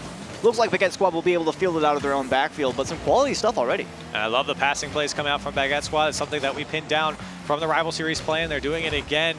And they really put on the pressure from the ARG defense. You saw them in a little bit of a panic the last passing play that came through for Baguette Squad. That's a big mistake, though, on the Baguette Squad side. Easily turned away, though, by Extra. Just over a minute and a half gone now. Things looking relatively solid on both ends of the ball, not going to lie, and that's a bit of an awkward touch. Klex will be there in time. Over to Mark by 8. Good speed on that one. Straight to the blue corner. Will they be able to play it? No, not any further. Extra. Now over to Ritual, into the back corner. That's a great setup. Swoopin's there, and they find the bottom left-hand side. And ARG's covering all the parts of the net. Swoopin just does a great job of finding that one little bit that's tough. And it's just a tiny little hole that he finds in the near post here. And Klex and GCR were there. GCR just didn't cover the front post enough. Swoopin puts it through, and Baguette Squad able to tie it up. Star striker from game number 2 coming out strong for game number 3, scoring their first goal. Quality passing play involving all of the players as well. Can't detract from that. So Baguette Squad tied up here. As we approach the half, ARG starting up on the offense right here. Mark by 8 will respect that touch and remain at the midfield. Great 50-50. But Swoopin will easily play that one off to the side. It finds a Ritual. Great dunk though. Clay's going to keep this one relatively in the zone. High pop from Mark by 8. GCR will try and make something of it, but at this point it really feels like ARG is reaching to keep this offense alive. They're just trying to set up their rotation, grab some boost, and make sure they're set. And Baguette Squad kind of finding themselves on defense a little bit more here in this game. ARG being a little bit more coordinated as they move down the field. That ball given away straight to Mark by 8, but give it up at the top of the goal here. Again, Mark goes up for it. Klex is there. Can he put this one on target? No, it's turned away by Ritual. GCR waiting in the backfield. He's actually beat here as Baguette Squad tries to make a break for it downfield. Mark by 8 able to pick this one up. Quality pass onto the back wall as well, but Ritual there to meet it. And I will say, Baguette Squad have had some quality reads, and that is a quality read if I've ever seen one. Going onto the ceiling, being so bold as to pre-play your opponent by going onto the ceiling to read that touch. Getting them that little bit of extra time, but ARG is already moving into the backfield once again. This one's off the wall. Ritual going to be up in the air, has to play the dunk on that one. Will fall over to Swoopin though for the long clear. It feels like Baguette Squad are just kind of reaching to get any offense started up. Great demo right there. That's going to leave it completely open, but Klex is able to get in front of it in time. Such great reflexes now. Pass downfield over to Mark by 8. Will find its way through. Swoopin racing back, but not in time. And that's what you want from ARG. The quick transition to the counterattack. Klex passing it across to beat the last defender. Mark by 8 right next to him to put this one away. And ARG in the lead with a minute and a half left. And finally, they beat out someone on Baguette Squad definitively. We haven't really seen too much of that. I mean, sure, they've beaten the opponents to the ball once in a while, but we haven't seen a play where it's clear that they just outplayed their opponents. And that was finally the play. And here's Klex looking for another one. Mark by 8 for the shot to finish it off underneath the crossbar, and a quality one at that. They finally got that accuracy that they desperately needed. Mark has been scoring so many goals here for this ARG squad, and this one backs off the wall and comes straight out to Mark by 8. He puts a shot with pace to the top shelf, and he finds the back of the net. A 3-1 scoreline now for ARG. ARG doing their best to remind the Baguette Squad that the series is not quite over yet. There's still a fighting chance. 70 seconds now on the clock, and with a 2-goal lead, they got to be feeling relatively confident about this one. Baguette Squad not nearly as loud as they were before, and Ritual getting taken out there definitely won't help this offense. Klex going to easily shut that one down. Superman comes in fast, but GCR will be there to meet it. Final minute of gameplay now underway. GCR marked by 8, playable on this ball. Bit of a miscommunication there, but shouldn't hurt him out too much. Clayx for the shot on. Extra will easily meet that one, but at this point, ARG are more than happy to just keep it in the blue end for the remainder of regulation. And GCR just throwing this one downfield, making it tough for Extra, for ARG that just want to make life miserable for Baguette Squad and not even let them have a chance on their own net. Marked by 8. And GCR in their own corner here, just trying to find a way out. Ridgewell putting on the pressure. We're under 30 seconds now for Baguette Squad. They got to go. They've got to get one soon here in about the next 10 seconds or so they give themselves a little bit of time off the kickoff. Marked by 8, trying to put this one away, and GCR does it. A 4-1 scoreline now, and ARG is going to take game 3. And when Baguette Squad, we thought they had the goal line locked down last game. That is not the story here. ARG have gotten over it so many times. It's amazing. You know, how much can change in just one game? ARG, they had, what was it, like something around 14 or 15 shots last game on only 3 goals. Now they have 9 shots on 4 goals. That's so much better. And Baguette Squad haven't been scoring nearly as much. The ball's been spending too much time on the blue half of the field. You can tell that ARG definitely playing a little bit different. I think it's definitely for the better. Absolutely. Like I said, being a lot more disciplined downfield, something that I expected from this team from the beginning that we really haven't seen, but we finally see it here in game number 3. ARG get their first win on the board, and they give themselves a shot here on the first time on stream. Yeah, I mean, I want to take a look at the assists as well, because make sure you note this. 4 assists on 4 goals, where ARG seem to be having some trouble making effective passing plays in games 1 and 2. Now they have done exactly that. So important stuff to note, as you mentioned. Marked by 8, clearly the star striker for them here in game number 3. And Baguette Squad relatively quiet this time around. Like I mentioned, no offense basically whatsoever. Only 2 shots in total. That's not an indicator of a strong defense, or they didn't even have to play defense, let's be real. That's just an indicator of strong play. Yeah, and I think, again, from Baguette Squad, they found themselves in a tough situation on defense a lot that resulted in poor attempts downfield on offense.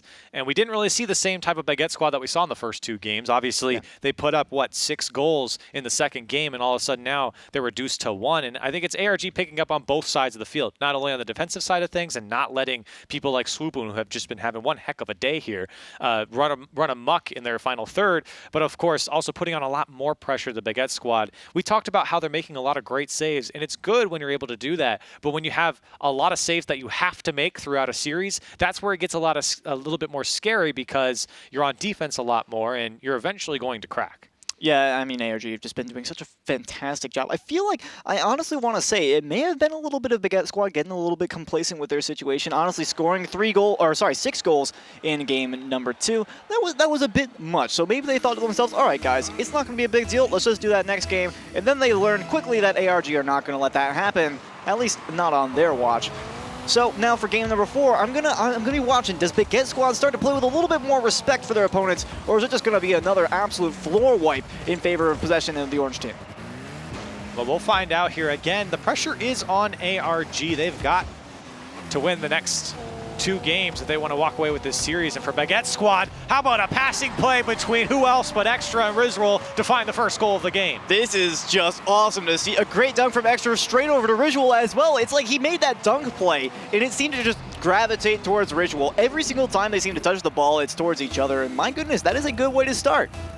Much better way to start. And again, they only scored 1 goal in the last game, starting off here in the first 20 seconds, finding the back of the net. Putting ARG on the back foot immediately is what you want to do. The more pressure you can put on a team that are trying to reverse sweep you, the better. Yeah, it's going to give them definitely that little bit more confidence that they need as well. ARG scored the first goal last time around, but Baguette Squad realized that they might be able to take control of this game early on if they do some work. And I'm going to be watching Swoopin as well. Obviously, the striker who has been doing fantastic for them this series so far. Long clear downfield to get ARG out of the offensive half.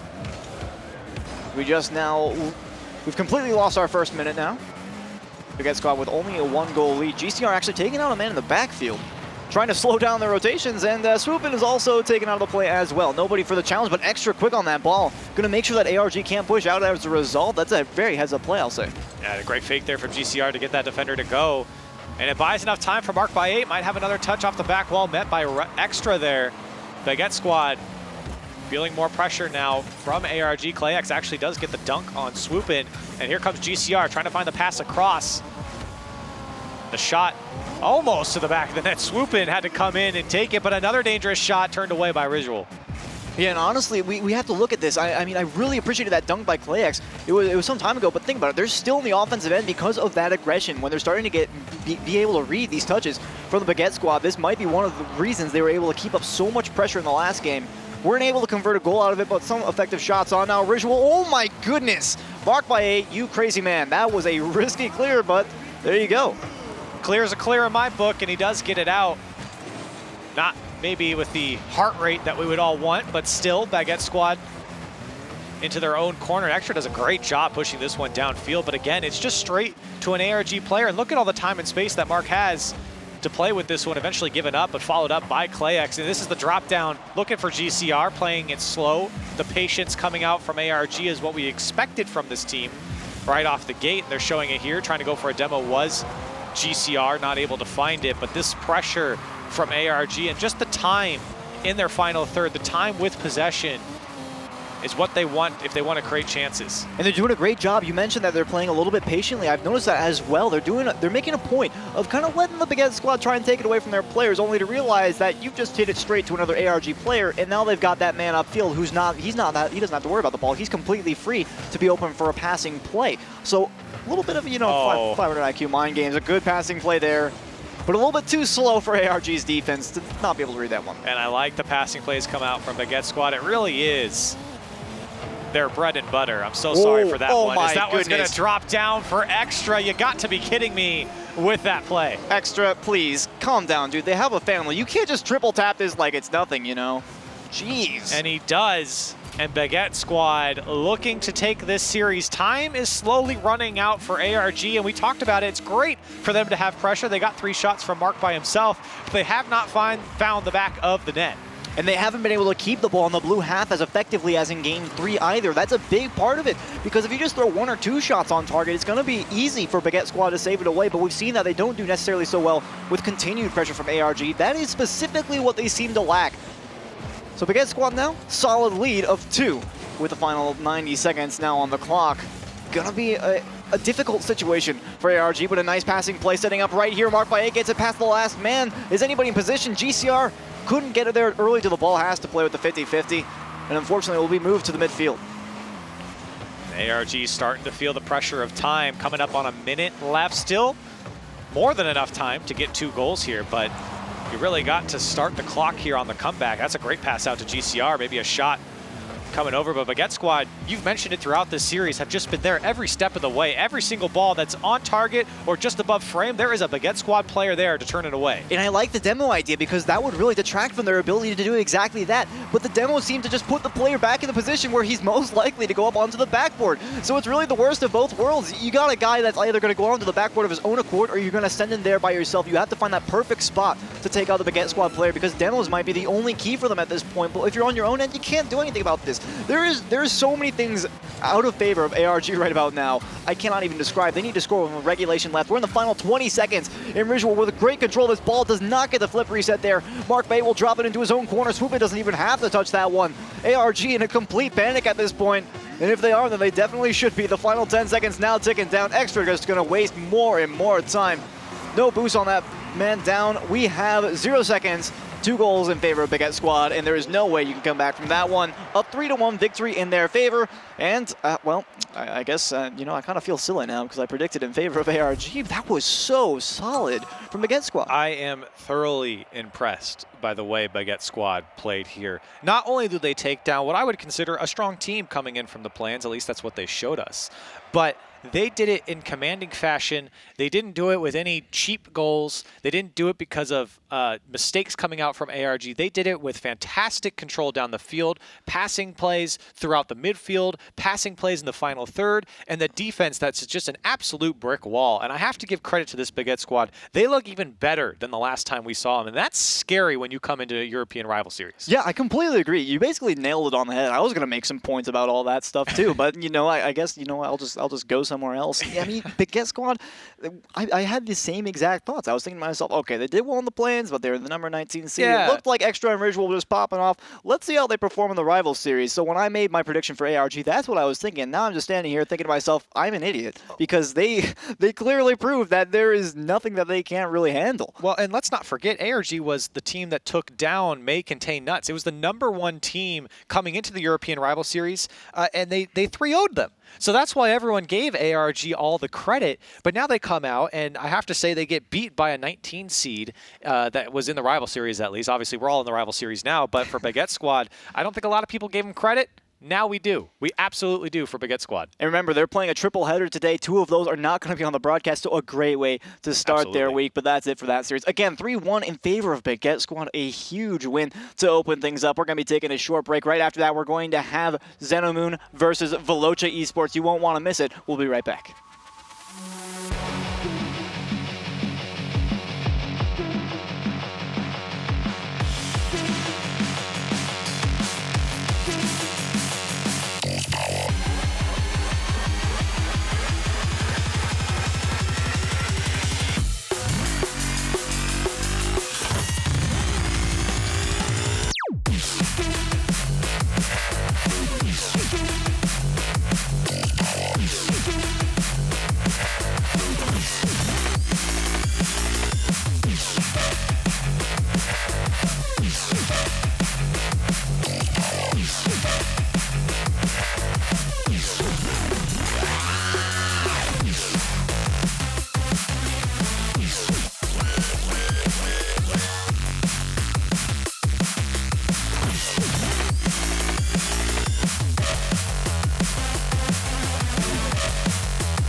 Tokyo. Somehow hear it whispering that could be the one you're missing.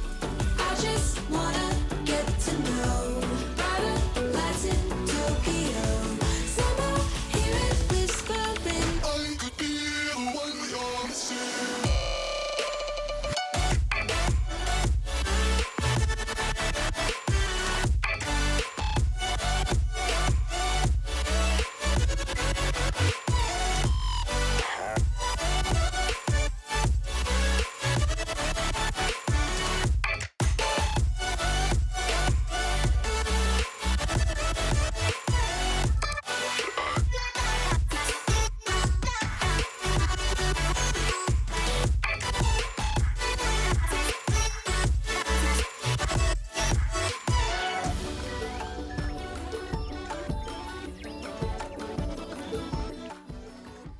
The baguettes are fresh as they are able to advance in the second matchup today. I'm Haloran, joined now on the decks by Stacks, Subi, and Subi's shirt. How you guys doing? Well, we're all doing pretty well. Wow. Thank you so much. That is amazing, by the way. Thank you. I wish I could say the same about you, I but know, right? This, I like it. I like it. Guys, that was an insane matchup. I was really interested to see exactly how the dynamic between Extra and Visual was going to shape up because we saw that dynamic a lot during the play-ins. But to me, it was Swoopin that really showed up and made a big impact on his team. Were you expecting that kind of breakout performance? I was not expecting that at all. But one thing about this Baguette squad is they've always risen to the challenge. They go through that whole play-in process as like the 18 or 19 seed. Nobody expected them at all to have a shot at making it to the rival series. They do, and now they're 1-0. Don't look now, but here come the Baguette squad. yeah, and then talk about game one, just one goal scored, and then come out in game two, and Swoopin gets himself a hat trick in the first half. Just absolutely popped off, and they took their moment and their time to shine, and they rose to the challenge perfectly. Baguette squad, I said that this is a team that seems to like to punch above their weight class, but if you keep doing that for long enough, then you're just at that weight class. So maybe Baguette squad is just starting to evolve. On the other side, I love the passing plays from ARG, but they just weren't able to close it out in a few instances. Outside of like that nice rope-a-dope by Mark Abe, like letting the ball roll by him. My question is, ARG, did they just not show up to the level that we expected of them, or is it just that Baguette squad is just a better team right now? I think the problem for ARG is they had so many opportunities that they didn't convert, Subi. I think, if you could get a point for just getting the ball right at point-blank range in front of the net, they'd have a million goals right now. The problem is, again, they hit the post, they hit the crossbar, they hit everything except the back of the net, and as a result, you get one shot at it, you're 0-1. Yeah, I think that was the only issue that I saw. Accuracy problems just plagued them throughout the entire series. If they can work on that and find the back of the net, I think they'll be okay. We saw some team plays breaking out. There weren't too many double or triple commits going on, so communication is there. But, when you've got only 7 games for an opportunity to get into the RLCS, you need to make sure that every shot you take is on target. Every game counts here at the Rival Series. Moving on to the third matchup of the day, it's going to be Xenamoon squaring off against Veloce eSports. Now, Xenamoon, we saw them earlier today. They didn't have the performance that they were looking for, but they take a strong team to Game 5. So I think they come off of that with a lot of momentum, and they feel confident. Yeah, they really do. And I was really going back and forth with these two teams, looking at them because, with Veloce, they add Niels Cook in the offseason, and you'd think that on paper is a big pickup. But this Xenamoon team, they touched on it in the first match, how they always rise to the challenge of the team they're playing. And again, they're going to take, I think they're going to take Veloce the distance here in this match. There's a chance for an upset. Yeah, I think they surprised all of us. Every single viewer out there watching this matchup. Xenamoon kind of took everyone by surprise in the play-ins, dropping in that first round to the lower bracket, then grinding all the way to get here today, and then taking a great team like that to a Game 5. If I'm Veloce, I'm going to say, okay, maybe we need to change up our game plan because they looked really, really good, really fast as well. Well, we were talking about the concept of having a bad week and what kind of impact that can have over the course of Rival Series. Xenamoon losing in that first match, of course, it does go to Game 5. It's not like they got necessarily rocked.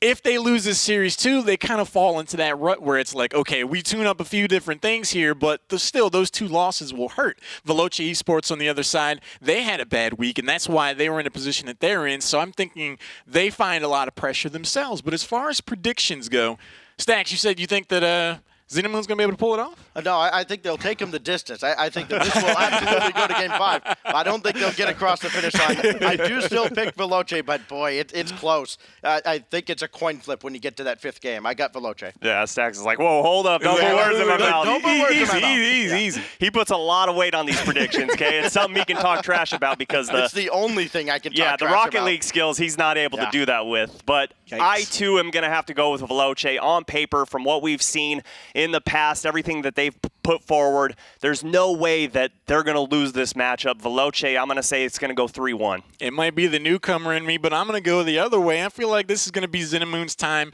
to take this series. They had a very strong performance against Method. If they continue to play at that level, at the very least, it's going to be a coin flip. But let's find out. 3rd game, Xenamoon taking on Veloce eSports. Gentlemen, take it away. Yeah, these two teams, Subi, a match that we've kind of had highlighted here because we wanted to see, first of all, how Xenamoon did in that first match with Method. And I think they checked a lot of boxes there. You know, they had solid team plays, great individual play as well. They just needed to find the balance of it. And at times later on in that series, it looked like teammates weren't where they were expected to be on the receiving end of some passes. Well, I think that's to be expected. It's your first week of the rival series. You're facing some pretty stiff competition, especially in that first matchup. But this is the big question mark for me. Veloce eSports, I want to see how Niels Cook is going to plug and play into this. And for him, this is a match where he needs to step up and make a mark right out of the gates. So it will be Zensa's Monkey Moon and Nolistic taking on Veloce eSports. Niels Cook joining the squad alongside Freaky and Flame, and we are underway in game number 1. The first time we see this new look Veloce squad, and they are under fire early. Monkey Moon to the backboard. Here's Zensa's career goal number 51 for Big Z. And Zenzis making a statement in the first 10 seconds of this match. But look at the pass off the backboard from Monkey Moon. Putting it high, getting it out in top of the box, keeping it away from Freaky.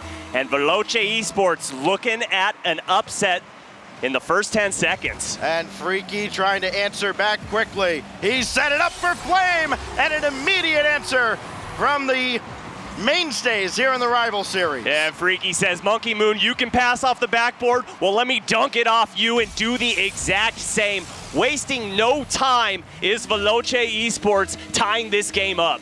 It's the old guard against the new, a team that was here last season, a team that was here 2 seasons in a row, a pair of 5-2 finishes up against these newcomers, Xenamoon.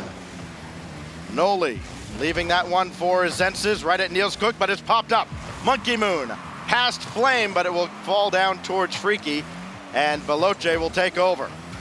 Niels Cook in a spot of trouble, but a good read will send that ball back out towards midfield, and it sends Xenamoon back to the drawing board as Zensis has to fight to keep this play alive. Yeah, one thing I noticed about Xenamoon when they were playing against Method is they play very tight in the offensive field. You expect it. Oh my goodness, what a redirect from Flame, getting the double tap to take the lead. Flame with his second in the first minute of the season. What a double tap. And Veloce answering back with authority. They fall behind early, come back with 2 goals, and now we'll see if Xenamoon can hang with them. Freaky, quick turn, he'll look for Flame, senses with the read, and Monkey Moon can't quite catch up. Yeah, that was a great steal. Expect to see those a lot if they're going for those short clears, because as I was discussing earlier, Xenamoon definitely tightening up the offensive half of the field. Noli will pop this one away, and Zensis will have the clear. Somebody has to follow. It's Monkey Moon, his shot on, but Freaky will send it off to the corner. Well out of harm's way, and a quick counterattack from Veloce, threatening, if not for the efforts of Nolistic. Uh-oh, a little bit of a double commit, and expect to see that from Veloce, at least in this first matchup of the series. A lot of double commits could come out from them, and if you're on Xenamoon, expect that those are going to come out and capitalize on those. We're seeing Xenamoon try to jump those passes from Veloce. It's happened a couple of times, but they haven't punished him just yet. Freaky off the corner, intercepted by Noli. That's intercepted by Flame on an empty net, but it's rolled just outside the dotted line. And it's back to square one. around the corner and sent right back. Niels Cook with Monkey Moon bearing down on him. Solo play, and Noli with the save. Noli coming off that back wall, saving the day for Xenomoon. And they get a breath of fresh air as they clear that ball out towards mid, but a fast break opportunity on the line for Veloce, and that ball goes to the top of the box, but Zenzis sends it away. Yeah, Niels Cook, you say fast break, but he really took his time trying to set that play up, gave Xenomoon time to get back, and Flame barely able to push that off the corner of the goal. Flame with a good challenge. That will find its way towards Freaky, but Flame will take this instead, looking for another double tap, and Noli is in his way. Yeah, great clear from Noli. Can't really get it to a teammate, but he hits it high and away to at least give his team the opportunity to get those small boost pads and get set on defense. Good read by Freaky there, saw the pass going right to Noli. He recovers. Noli trying to make another solo play happen like we saw in that first match against Method. Again, they took Method all the way to Game 5 if you're just joining us. So they've gone the distance with one of the returning teams in the rival series. Monkey Moon dropping that one down, but it will not find Noli. Oh, look at that pass. Good touch from Flame, but Noli able to recover. Not out of the woods, though. Monkey Moon not out of danger, and Niels Cook not able to get there in time. It's just a game of inches at this point. This one in front again. Oh. Monkey Moon misses high. Follow up is high, might have been deflected. Monkey Moon missed the opportunity there, but they're not done. The pass in front of box, and Noli off of his mark there as well. But Monkey Moon continuing this pressure in the orange zone. Niels Cook doing whatever he can to try and give his team an opportunity. Noli doesn't have the boost for this. Monkey Moon does, but Freaky in the way. Such a strong defensive presence. The last time we saw him in the RLCS with Vitality. You've got two great defenders actually on this Veloce team. No surprise with Freaky and Niels Cook that this is a low-scoring first game. As across it goes, more time coming off the clock as Xenomoon tries to get back into game one. Oh, and a nice touch there from Zenzis to put it all the way down to Monkey Moon.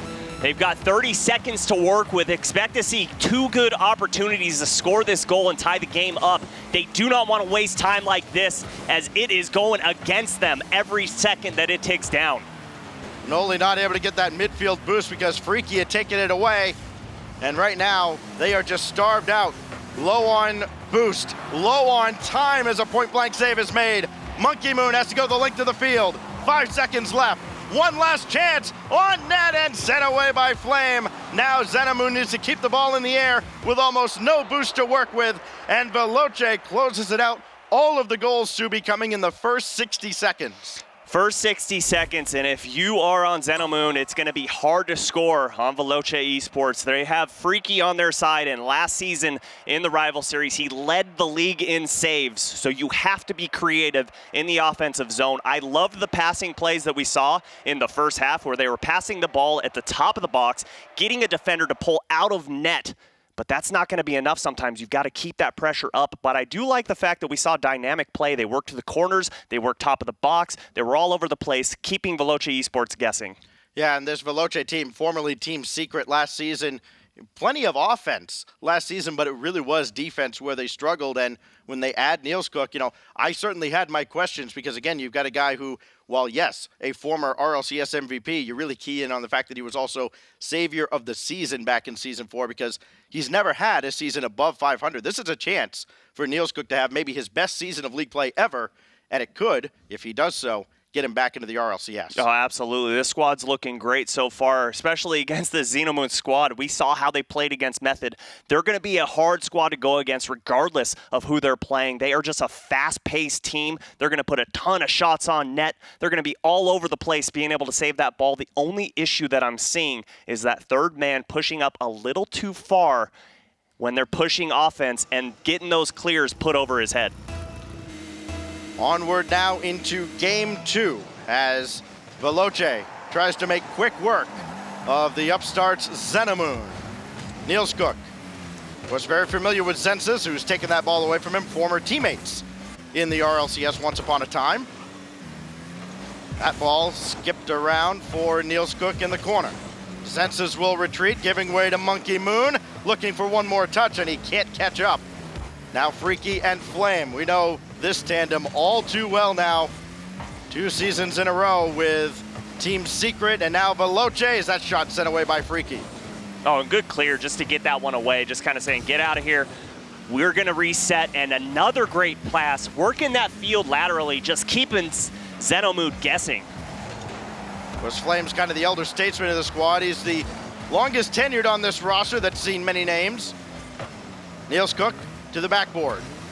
Freaky not able to catch up, but Flame is at the back. He'll need to stay there to stop Double this. tap! And Noli will catch up, maybe aided a bit by the fact that Flame wasn't able to clear this away. Yeah, great pass forward from Zenzis, and then that ball just pushed really hard at net. Flame couldn't get up in time and actually just kills it, and thankfully, Noli follows his shot, is able to double tap that one in, and the mechanical skill is on display.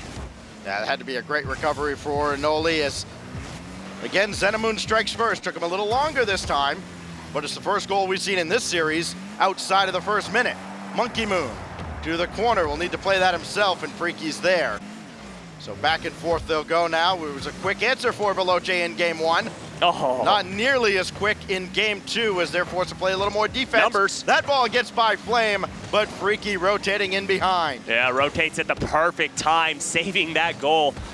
And the pressure coming from Niels Cook, I'm loving the fact that we're not seeing any hesitation from him. It seemed like last season, that's what held him back. This season, his team's saying, just go for it. If you have a push on that ball, we've got your back. Another shot in. That one will be sent away by Zenzis. But they are not out of this just yet. Monkey Moon struggling to get rid of this ball. Here's Niels Cook getting his first of the series. And look at him pushing forward on this ball. Freaky hits it, immediately rotates in Flame, and Niels Cook does not miss a step. Realizes he has to capitalize on this opportunity and puts that shot on target. 1-1 all tied up in game number 2.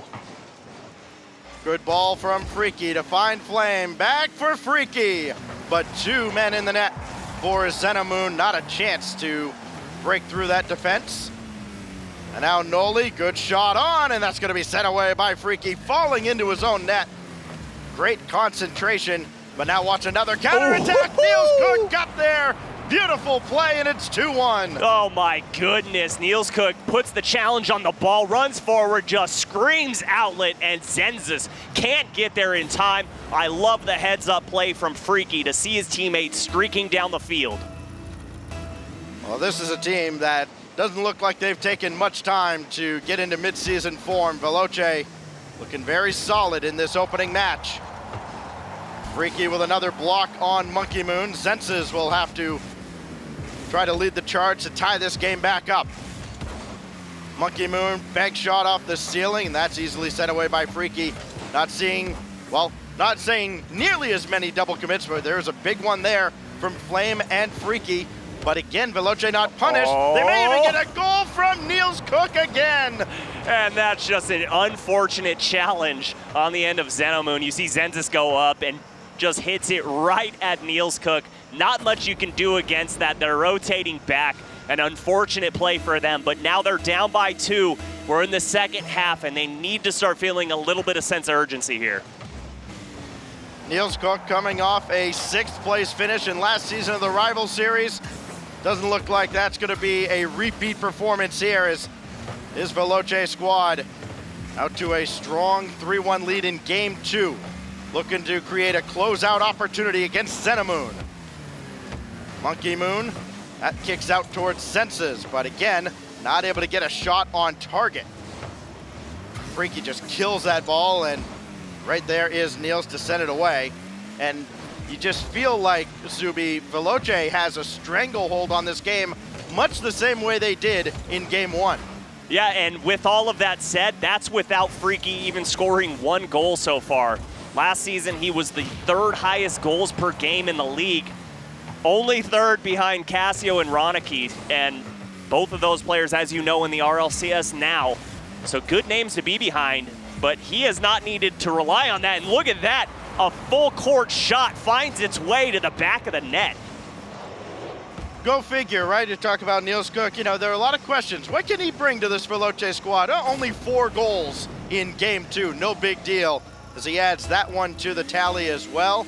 And Veloce are running away with this second game. And if you're Xenamoon now, you got to wonder, is anything going to go our way? Because certainly nothing has up to this point.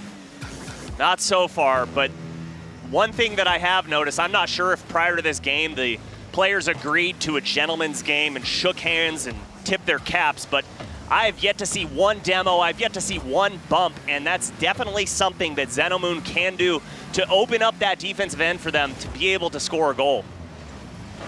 One of the toughest things to do consistently in league play is play quality defense. That's what we're seeing out of Veloce. They've been relatively unchallenged. That one gets loose in front. Zensis tips it home at the end, and there's still life for the international squad. I would have went nuts if Noli hit that, but he goes off that back wall and must have faked the defenders out just enough to where they weren't sure if he was going to hit it. That ball ends up just sitting in front of net, and now they're down to 30 seconds to go. It's going to be a hard ask, but it's definitely feasible. Well, they need possession, and right now the ball going the wrong way for Xenamoon.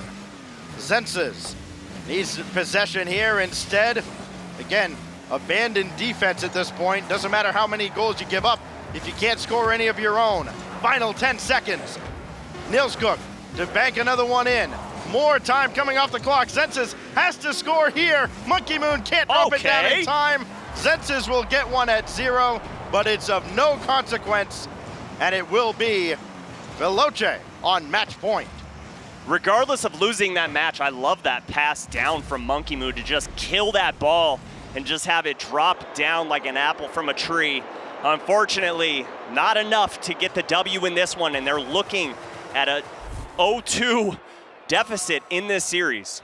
Yeah, and that was great, especially if you're Niels Cook, because that's really his first major contribution of the season. He didn't do a whole lot in game one on the offensive end. Of course, nobody did a whole lot on the offensive end. A very defensive first game.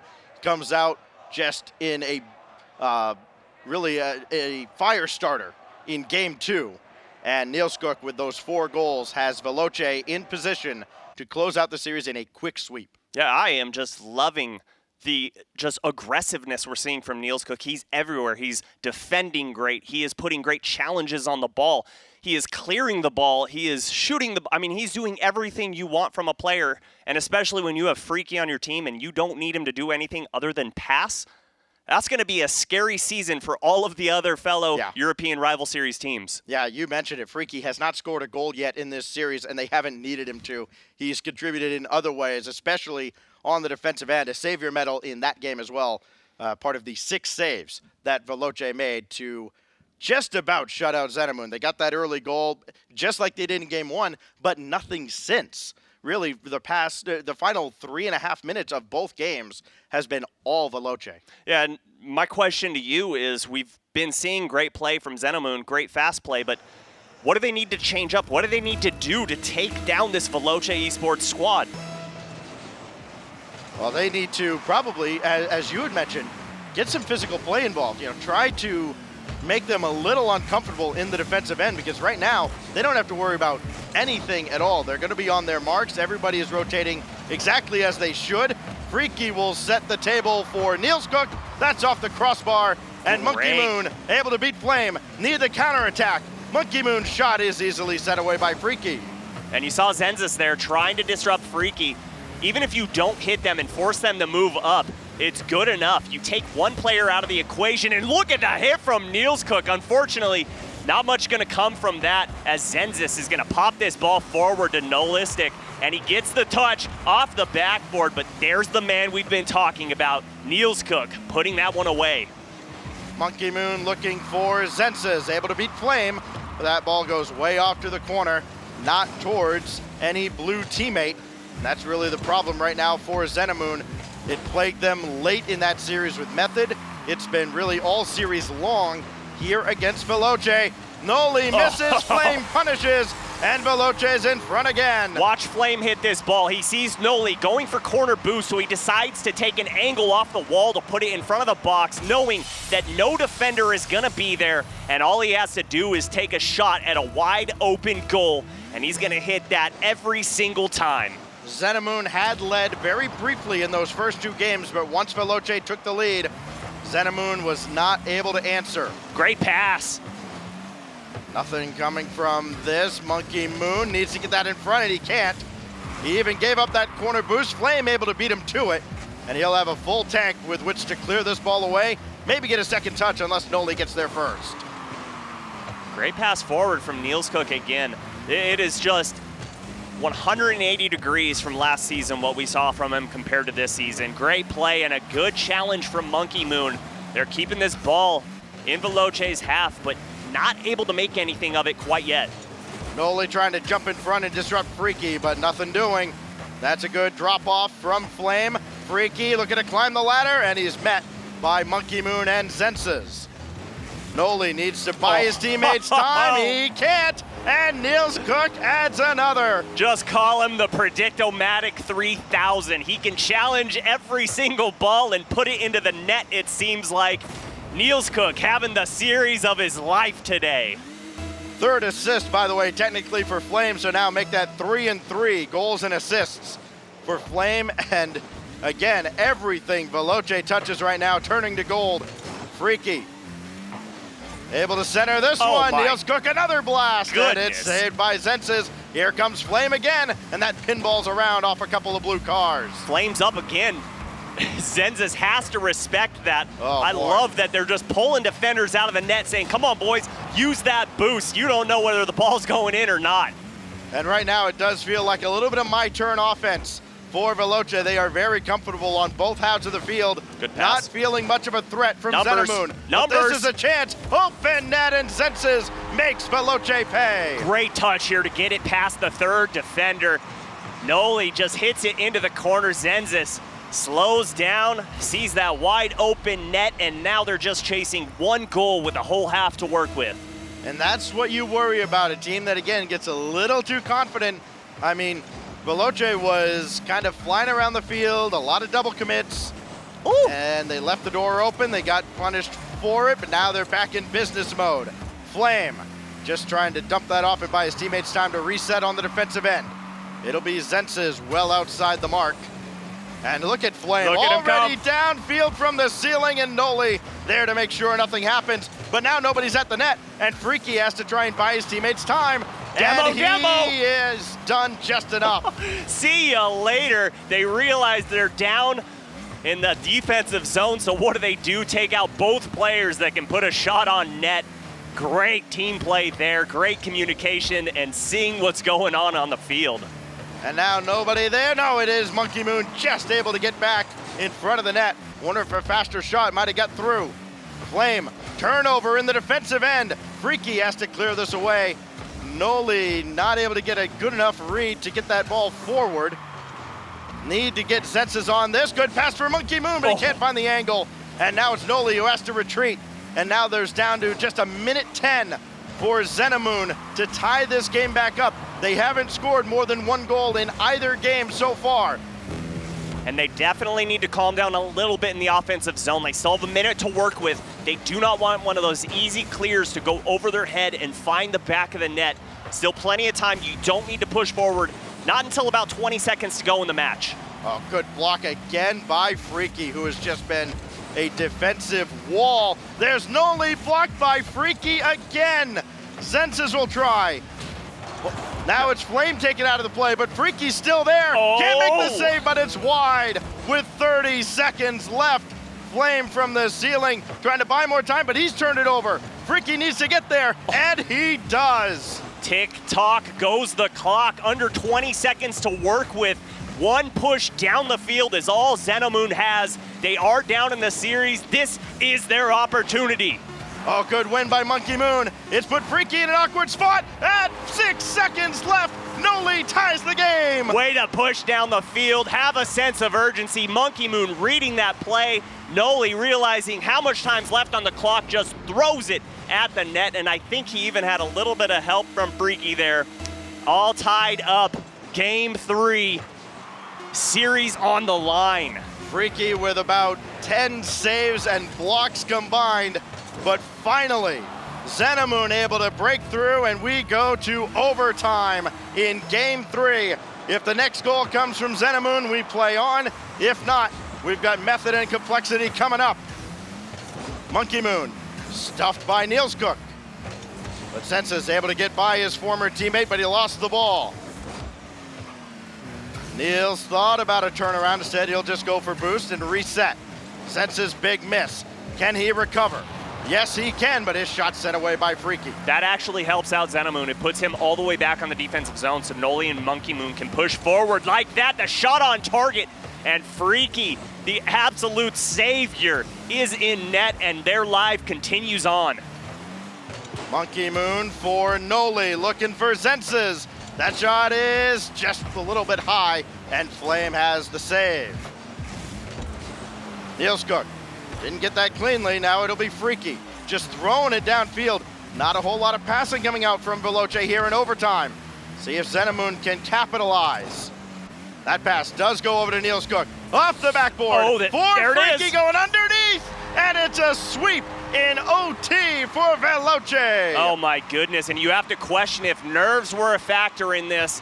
Xenamoon, first time in the rival series, first OT on the line, and they drop the game to Veloce. Great showing from them, and an even better showing from Niels Cook, the absolute MVP of this series. That was incredible to watch, though, as, you know, again, it didn't look like there was going to be a whole lot of passing for Veloce in that overtime, and then as soon as I said that, naturally, you get a big cross-field pass. It hits Niels Cook right on the button. His pass off the backboard finds Freaky for his only goal of the series, to go along with, I don't know, 10, 15 saves probably. There's certainly that many blocked shots. 9 saves total for Freaky. Oh, I don't know about Freaky. I'm sorry. I was talking about last match. My bad. Okay. Don't call me a liar. Sure. Enough saves for Freaky, and then the goal that clinches it, and they start off 1-0 in their only match this week. Well, and we talked about it. I think it was after match 1 that it's going to be hard to score on this team, especially with Freaky and the amount of saves per game he had last season leading the rival series. You've got to be creative out there. You've got to be able to hit your mark when the opportunity presents itself, and unfortunately, they were unable to do that. Xenamoon falls to 0-2 in the rival series. They need to win out if they want a chance at getting top 2 or top 4 even, as we saw last season. Well, that is 3 matches down and 1 to go. We've seen a lot of the old guard against the new. Now we get to see 2 established teams. Which roster change was the better one? Flakes to Complexity or Ocelon to Method? We will find out as the rival series rolls on right after this.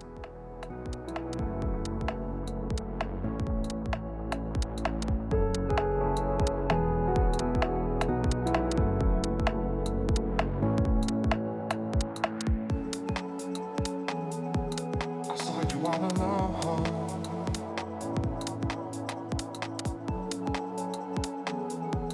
Your eyes match the weather, raining under pressure.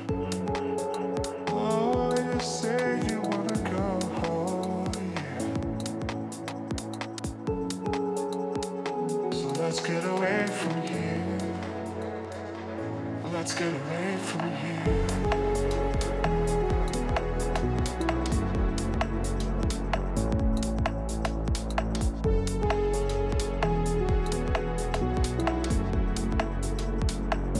Let's get away from here.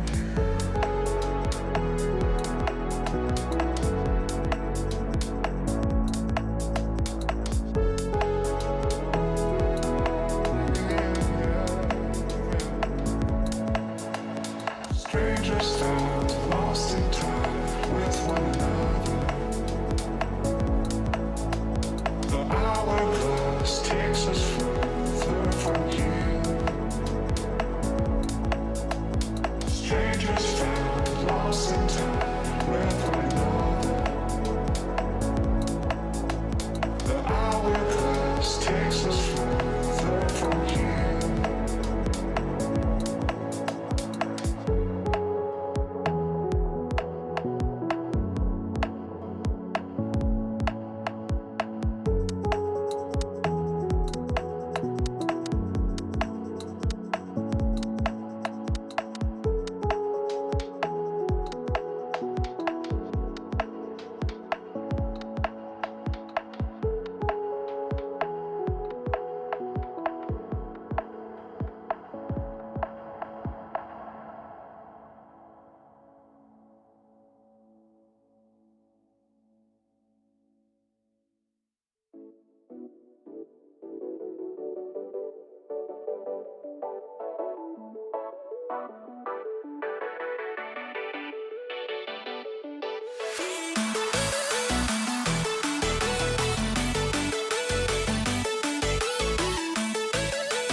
Welcome back to Rival Series. Earlier today, we saw Xenamoon manage to take Method to game number 5, but this time in their second matchup, Veloce Esports says thanks for playing as they managed to go for the full sweep and move past. Very cool matchup to watch because one of the first questions that we had was, how's Niels Cook going to fit into this roster? After I saw him put the ball through the back of the net and beyond with that one spike in game number 2, I'd say he's doing pretty good. Yeah, for me, it was kind of a question mark. Like, why are you benching Ty Lacto and bringing in Niels Cook when there's that team synergy that's already been created? And I think they answered that question right off the bat. Niels Cook just finding his way with this team. Last season, when you watched him, we talked about the hesitation. It just seemed like he was always wondering, like, can I go? Is someone else going to challenge? I don't want to double commit. And on this team, everybody is just flowing like the wind. It's just so comfortable out there. It's just a nice spring breeze blowing past you. Yeah, I couldn't have said it any better, really. I think that, it was game 1, I wasn't still really convinced that Niels Cook was the answer for this Veloce squad, and then he silenced, I think, all the critics in game 2. I mean, he finished, I think, with 5 goals in that series, 4 of them, all 4 that Veloce scored in that second game. And again, we talk about the offense, great, but the defense of that Veloce squad, between their time as Team Secret and now, that's the best I've seen that squad look defensively. Absolutely. I agree 100%. It was definitely impressive all the way around. But for Xenamoon, they're now in a really tough spot. To lose 2 matches at the very beginning of the season, they effectively have to win every series if they have any hopes of making it to the first 1 or 2 spots. They have a lot of retooling to do. They didn't exactly lose in a dominant fashion. It's not that, they're just a tier or 2 below. They just have to be clutch in some of those key moments. They'll be able to adjust that going forward, though. One match, we saw this team, Method. They're going to be taking on Complexity this time, going to the last match of Europe. And I'm really excited for this because both of these teams also have some roster changes. So it's always cool to see that dynamic shift. I am very excited to see Greasy Meister come out and play. It's always fun to watch a former world champion get to play and see how he comes together with this Complexity roster with bringing in Flakes. It's going to be fun. But the big question mark is Ocelon on Method. We saw him step up in the first match of the day, but can he continue that success? Yeah, and I think for Ocelon, again, huge shoes to fill, and just mentally, you have to take yourself out of that. You can't look at it as, okay, I need to bring what Cassio brought to the team last season. He needs to bring his own unique game to Method and find his own way to fit in on this squad. Yeah, it never works well when you try and emulate another player. You got to bring your own play style, bring your own shots, bring your own assists, and let's see what the defense can do against you. Earlier, we saw Method go to game number 5 against the newcomer team. Complexity is definitely going to be a tall order. If they're not able to get a game or 2 at the beginning, I would be very worried for them. But as far as predictions go, Stacks, who do you think is going to take it? I do think it is Method. I mean, again, this is another one where it could be a coin flip, but granted, I said a coin flip last time. It was a sweep. But I do have Method here. I do think that, Ocelon brings a lot more experience of the 2 players that were brought into the rival series on these teams. And I think Burrito B and Rix Ronde are outstanding together. I think Method takes it. For me, I'm going to have to go with the former RLCS team. I know that they did get brought down to the rival series, but they have been facing some good teams. They were playing against Dignitas. They were playing against Flipside. Let's not forget all that. They're going to bring in that experience, and this is going to be a fun match.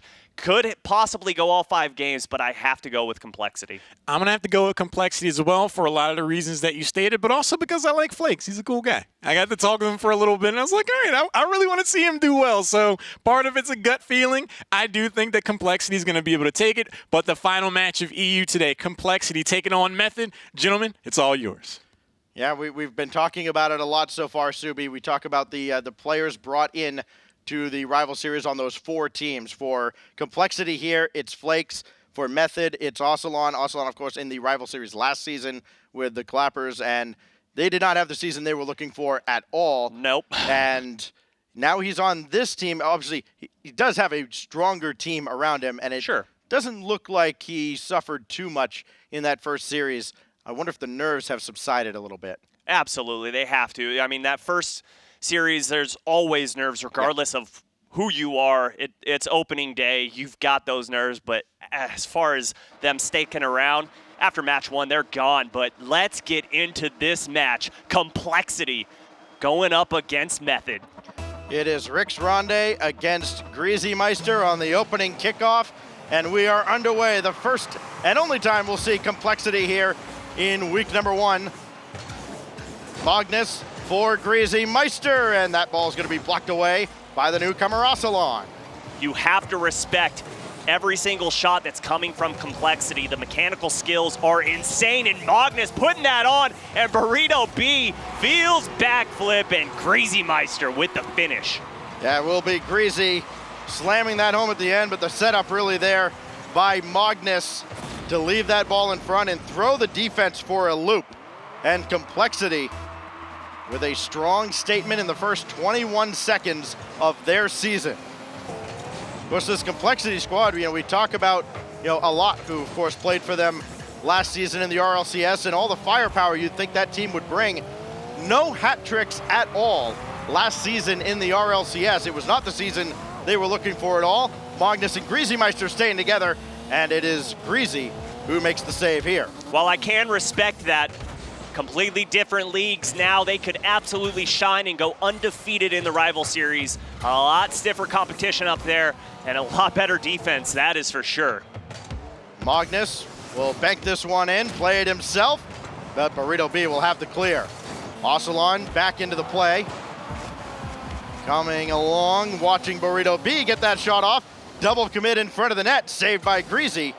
And the follow-up from Ocelon left a lot to be desired for Method. Yeah, one thing you're not going to get from Complexity is breathing room. Do not expect to have a ton of unchallenged balls. So when you do and you see those, oh no, a misread from Ocelon, not expecting it to come that hard off the backboard.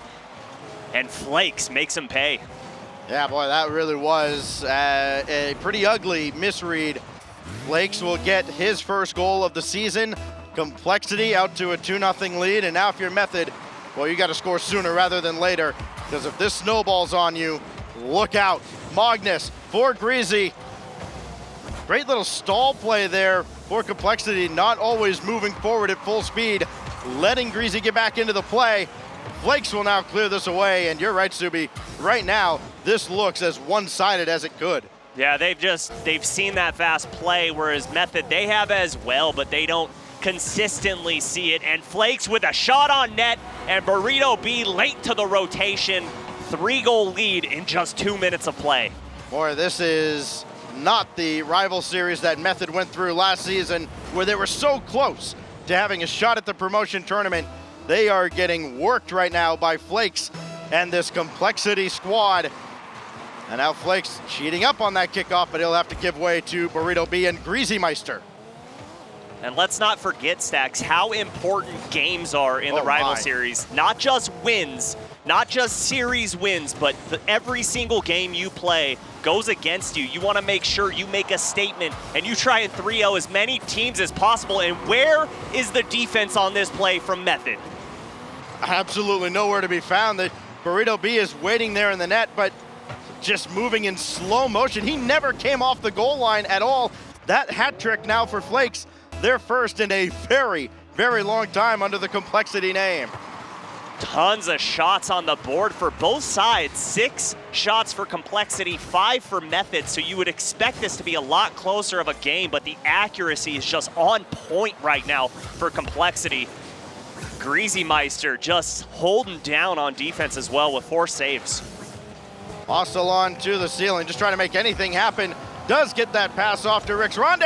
He'll intercept, and finally, Method are on the board. There you go. You got to make sure you take advantage of every opportunity, and look at the double commit coming out. Greasy not expecting Flakes to put that ball straight down, and the follow-up from Rix Ronde to put that one on target. A 3-goal deficit in this matchup, a half to go. It's not too crazy to ask for. Could be a kickoff goal from Rix Ronde. At least everybody had boost to celebrate.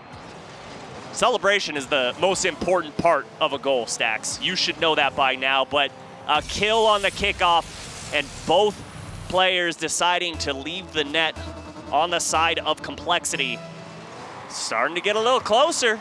Yeah, it's starting to sweat a little bit if you're Complexity. Here's Burrito B over another defender trying to drop it down, but he's just high and wide. And now Flakes on the counterattack. Seeing him be able to just dribble right through the defense at will, but he loses possession there. But he did get the boost steal in the corner, and he's up in the offensive zone, creating pressure. Good touch, though, from Ocelon to kind of clear things up. Rick Ronde just playing dump and chase, trying to make, or let Flakes make a mistake. That ball will go all the way across, and Greasymeister there to change fields. Back down it goes, and Burrito B making sure to dump to the corner. Rick Ronde not able to find a teammate. Another interception at midfield for Complexity. Greasymeister has Magnus waiting in the wings, looking for a double tap, but Burrito B there for the stop. And great decision making from Burrito B there as well. He waited in net for a long time, seeing that an offensive play could break open for Complexity, not wanting to give up another goal.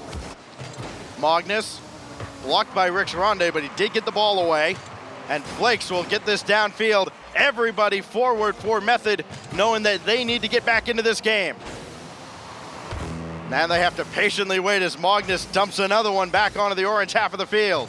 Burrito B in the final minute, trying to get by Flakes. Rick Ronde trying to recover. Got a good touch through, but Flakes is there. Good defense, not panicking at all, is Complexity. Yeah, and Complexity is just trying to keep this ball up off the ground, waste as much time as possible, just playing keep away at this point, and no problem with that shot as Magnus is home and gets another save credited to his name. Method needs to dig deep into the bag of tricks. Try and do something unconventional if they want to crack through this Complexity defense. It is Burrito B giving way to Rick Ronde. Magnus to intercept, and away it goes again. He's Time up. not on the side of Method, but they have a chance on the counterattack. With 10 seconds left, Magnus intercepts, and that should just about do it. Ocelon can only keep this ball in the air. Defense of no consequence, and that will do it. Game 1 to COL. Holy cow, what a showing from them. And their first matchup in the rival series, just putting on a show. And let's take a quick look at the amount of saves put on the board from Complexity.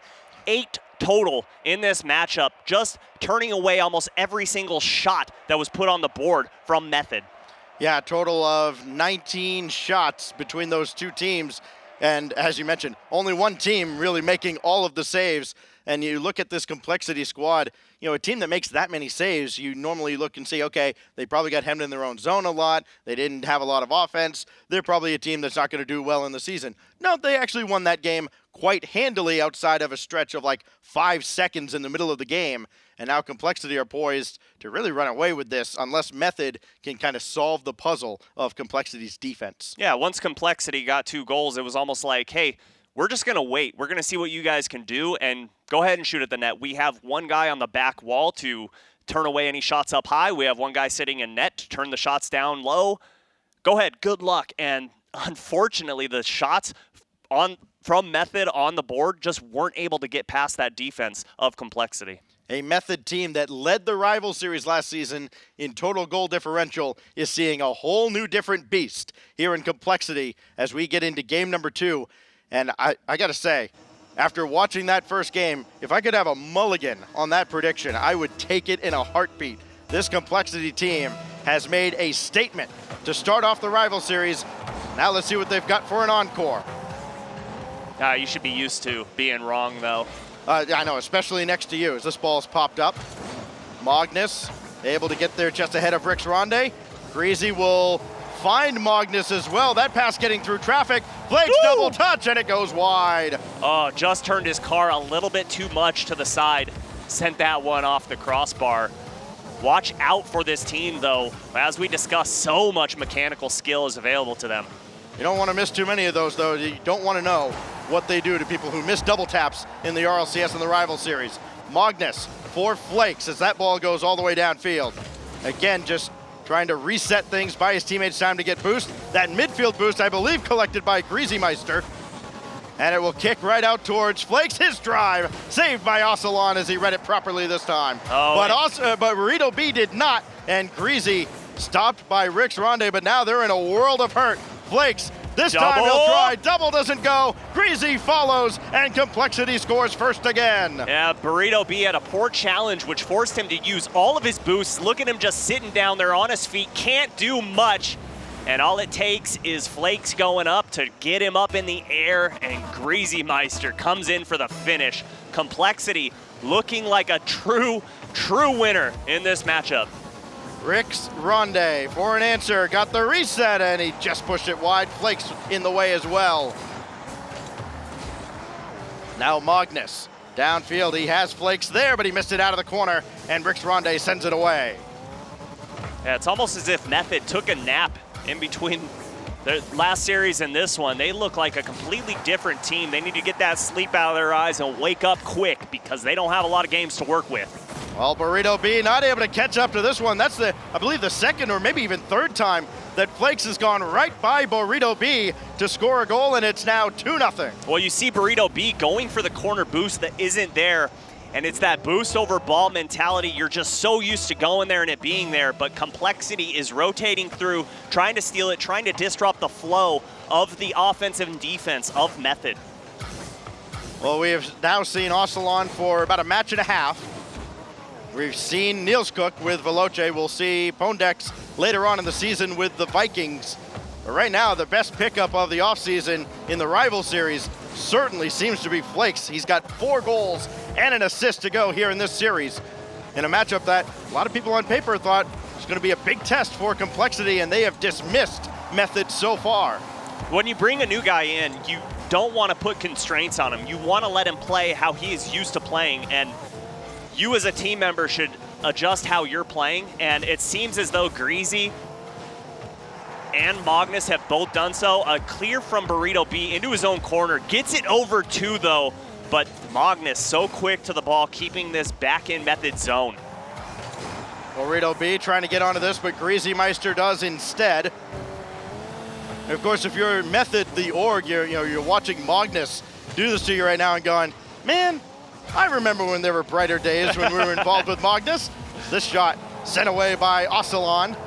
Flakes, he'll steal some boost. Magnus will set up Greasy Meister, and Burrito B is there for the save. Yeah, but they're not done. They're going to pepper some more shots. Flakes coming in and trying to drop it down. Greasy getting a bump on Ocelon, sends him all the way to midfield. They are just causing chaos in the offensive zone right now. Burrito B up the wall, and Greasy Meister there to meet him.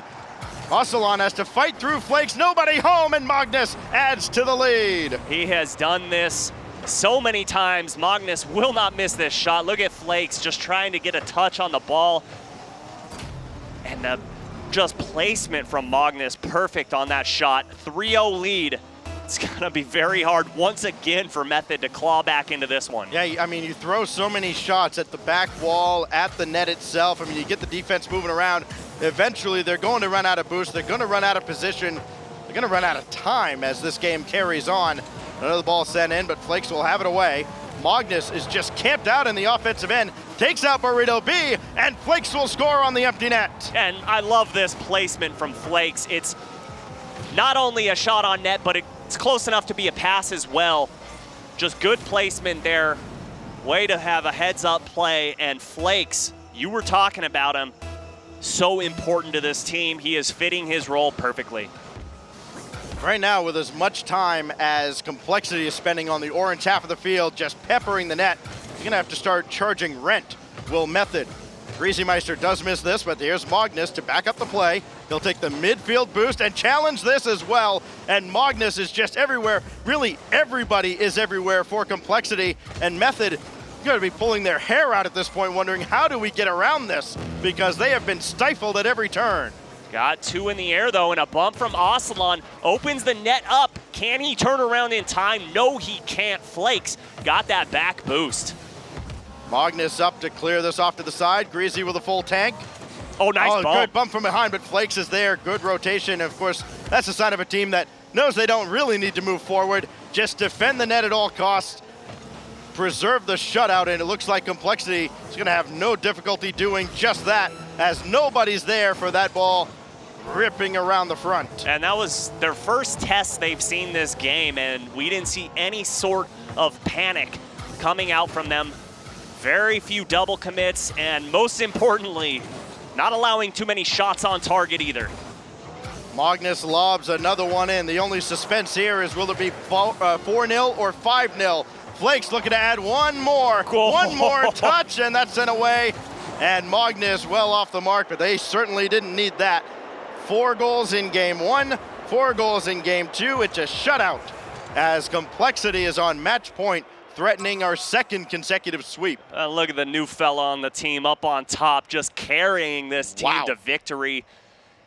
13 shots put on to 5. That's no way to win a game. Complexity has to change a ton. I'm sorry, Method is going to have to change a ton, whereas Complexity doesn't have to change a thing. Yeah, no, Complexity needs to change a lot just so we can have a competitive series on our hands right now. It looks like they are just playing with their food at this point as they have dominated this series. Again, a couple of goals given up at the midway point in game 1, and since then, it has been all Complexity. And now for Method, I mean, let's talk about what they need to do. We've seen a lot of miscues on the defensive end.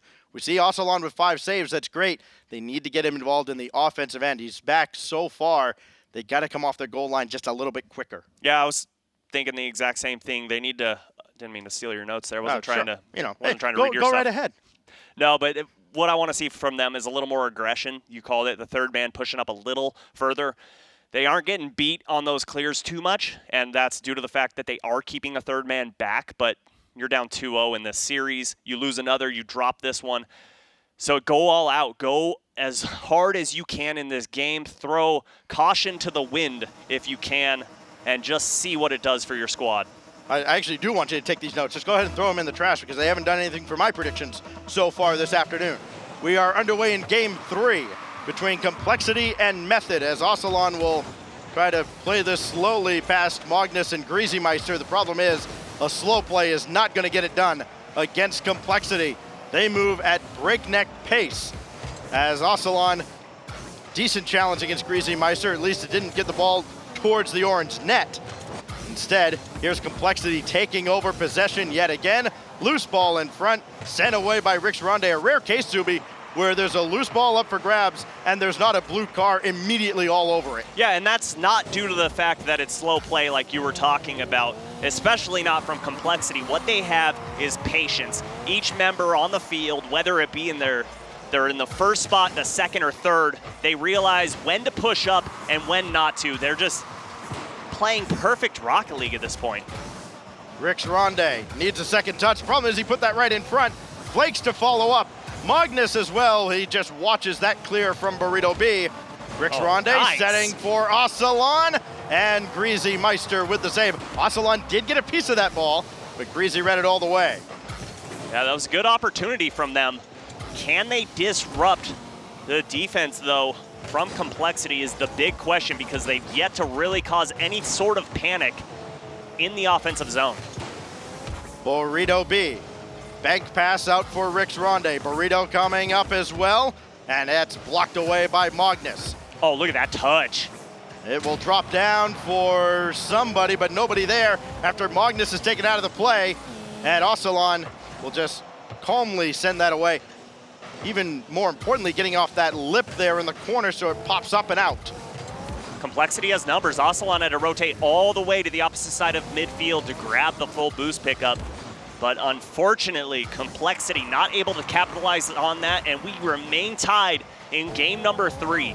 It's been something like 11 minutes of game time, I believe, since we've seen Method get on the scoreboard. And they haven't had that many quality opportunities. Maybe that aerial touch from Ocelon earlier was their best chance since they scored that kickoff goal. Flakes in front for Greasymeister, blocked by Ocelon. They have a chance to get downfield quickly. There is Burrito B. His shot is well outside. Flakes credited with a save anyways. Complexity's just so fast. You don't think that they can get to a ball first and somehow they get to the ball, win the 50-50 challenge and put it right back in the orange zone. Must be so difficult playing against this squad. Flakes dunks that one in as well, and Rix Ronde has to kind of frantically send that off to the corner. When Complexity just hemming Method deep in their own zone yet again until Ocelon gets a clean touch to get that ball way downfield. Oh, look at this pass from Greasy Flakes. just going up for it. They're trying to run an alley-oop play right now. Down to the final 2 minutes. Ocelon, good ball in front, but Magnus, right place, right time, able to send it away and foil yet another passing attempt. Around the corner from Rix Ronde, dangerously close to the edge of the zone, and now Complexity looking to take over, looking to take the lead in game 3. They don't give up these leads, and Rix Ronde there for the stop on Magnus's bid. Yeah, smart play from him, not pushing forward too much, realizing Magnus can put a shot on from anywhere, especially if he still has boost in the tank. But a push downfield, Greasy's coming down, puts the shot on target, and Ocelon can't get there. We're seeing Ocelon make a lot of saves on some pretty tough shots, but this time, Greasy Meister just too quick for him. The wily veteran able to sneak one by, and now Complexity is 78 seconds away from a sweep here in week 1.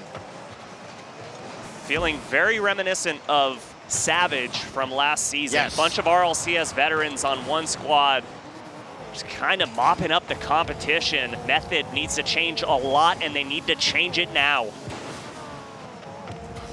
Trying to send that ball in was Rix Ronde. Burrito B to set the table for Ocelon. He thought about it. Now he has to retreat. It's a tough clear. Does not have it, but the follow from Flakes. Well, you could put a montage together, I think, for Complexity at the end of this season. If they keep up stuff like this, they are going to find the mark eventually, and it's going to be a thing of beauty. Yeah, we're going to definitely have some pretty clips to watch when this season's what a said shot! and done. How does that get through? Look at the angle he puts on this ball, slices this like a little piece of pie, and puts it in the back of the net. Greasy with both goals here in game 3, a closeout opportunity for Complexity, and they are cashing in. Looking to join Veloce at the very tip top of the standings with a pair of 3-0 sweeps between the two. There is still time. Burrito B looking for Ocelon, instead finding Magnus. Rix Ronde off a double commit. Got to get to this quick, and he does with 22 seconds left. Rix Ronde finally gets back on the board. Yeah, Greasy Meister just leaving net completely, maybe having a little too much fun in this match, but there is still a possibility that Method can come back. 22 seconds to work with. They need one goal. If you're on Complexity, keep the boot pressed on their chest. Give them no room to breathe. Give them no quarter, says Subi. As Rix Ronde will pop one up. Ocelon there, little slow to that ball, but Rix Ronde can still keep the play alive. Loose in front, and Greasy Meister bombs it away off his own backboard. Method needs to keep this ball in the air. Greasy just lets it go. He faked him out thinking there was a big boomer coming off that back wall. Complexity, a very convincing 3-0 sweep. And that's a veteran play right there. Sees the complete field, realizes there's no time left on the clock. They're waiting for him to pop that ball up.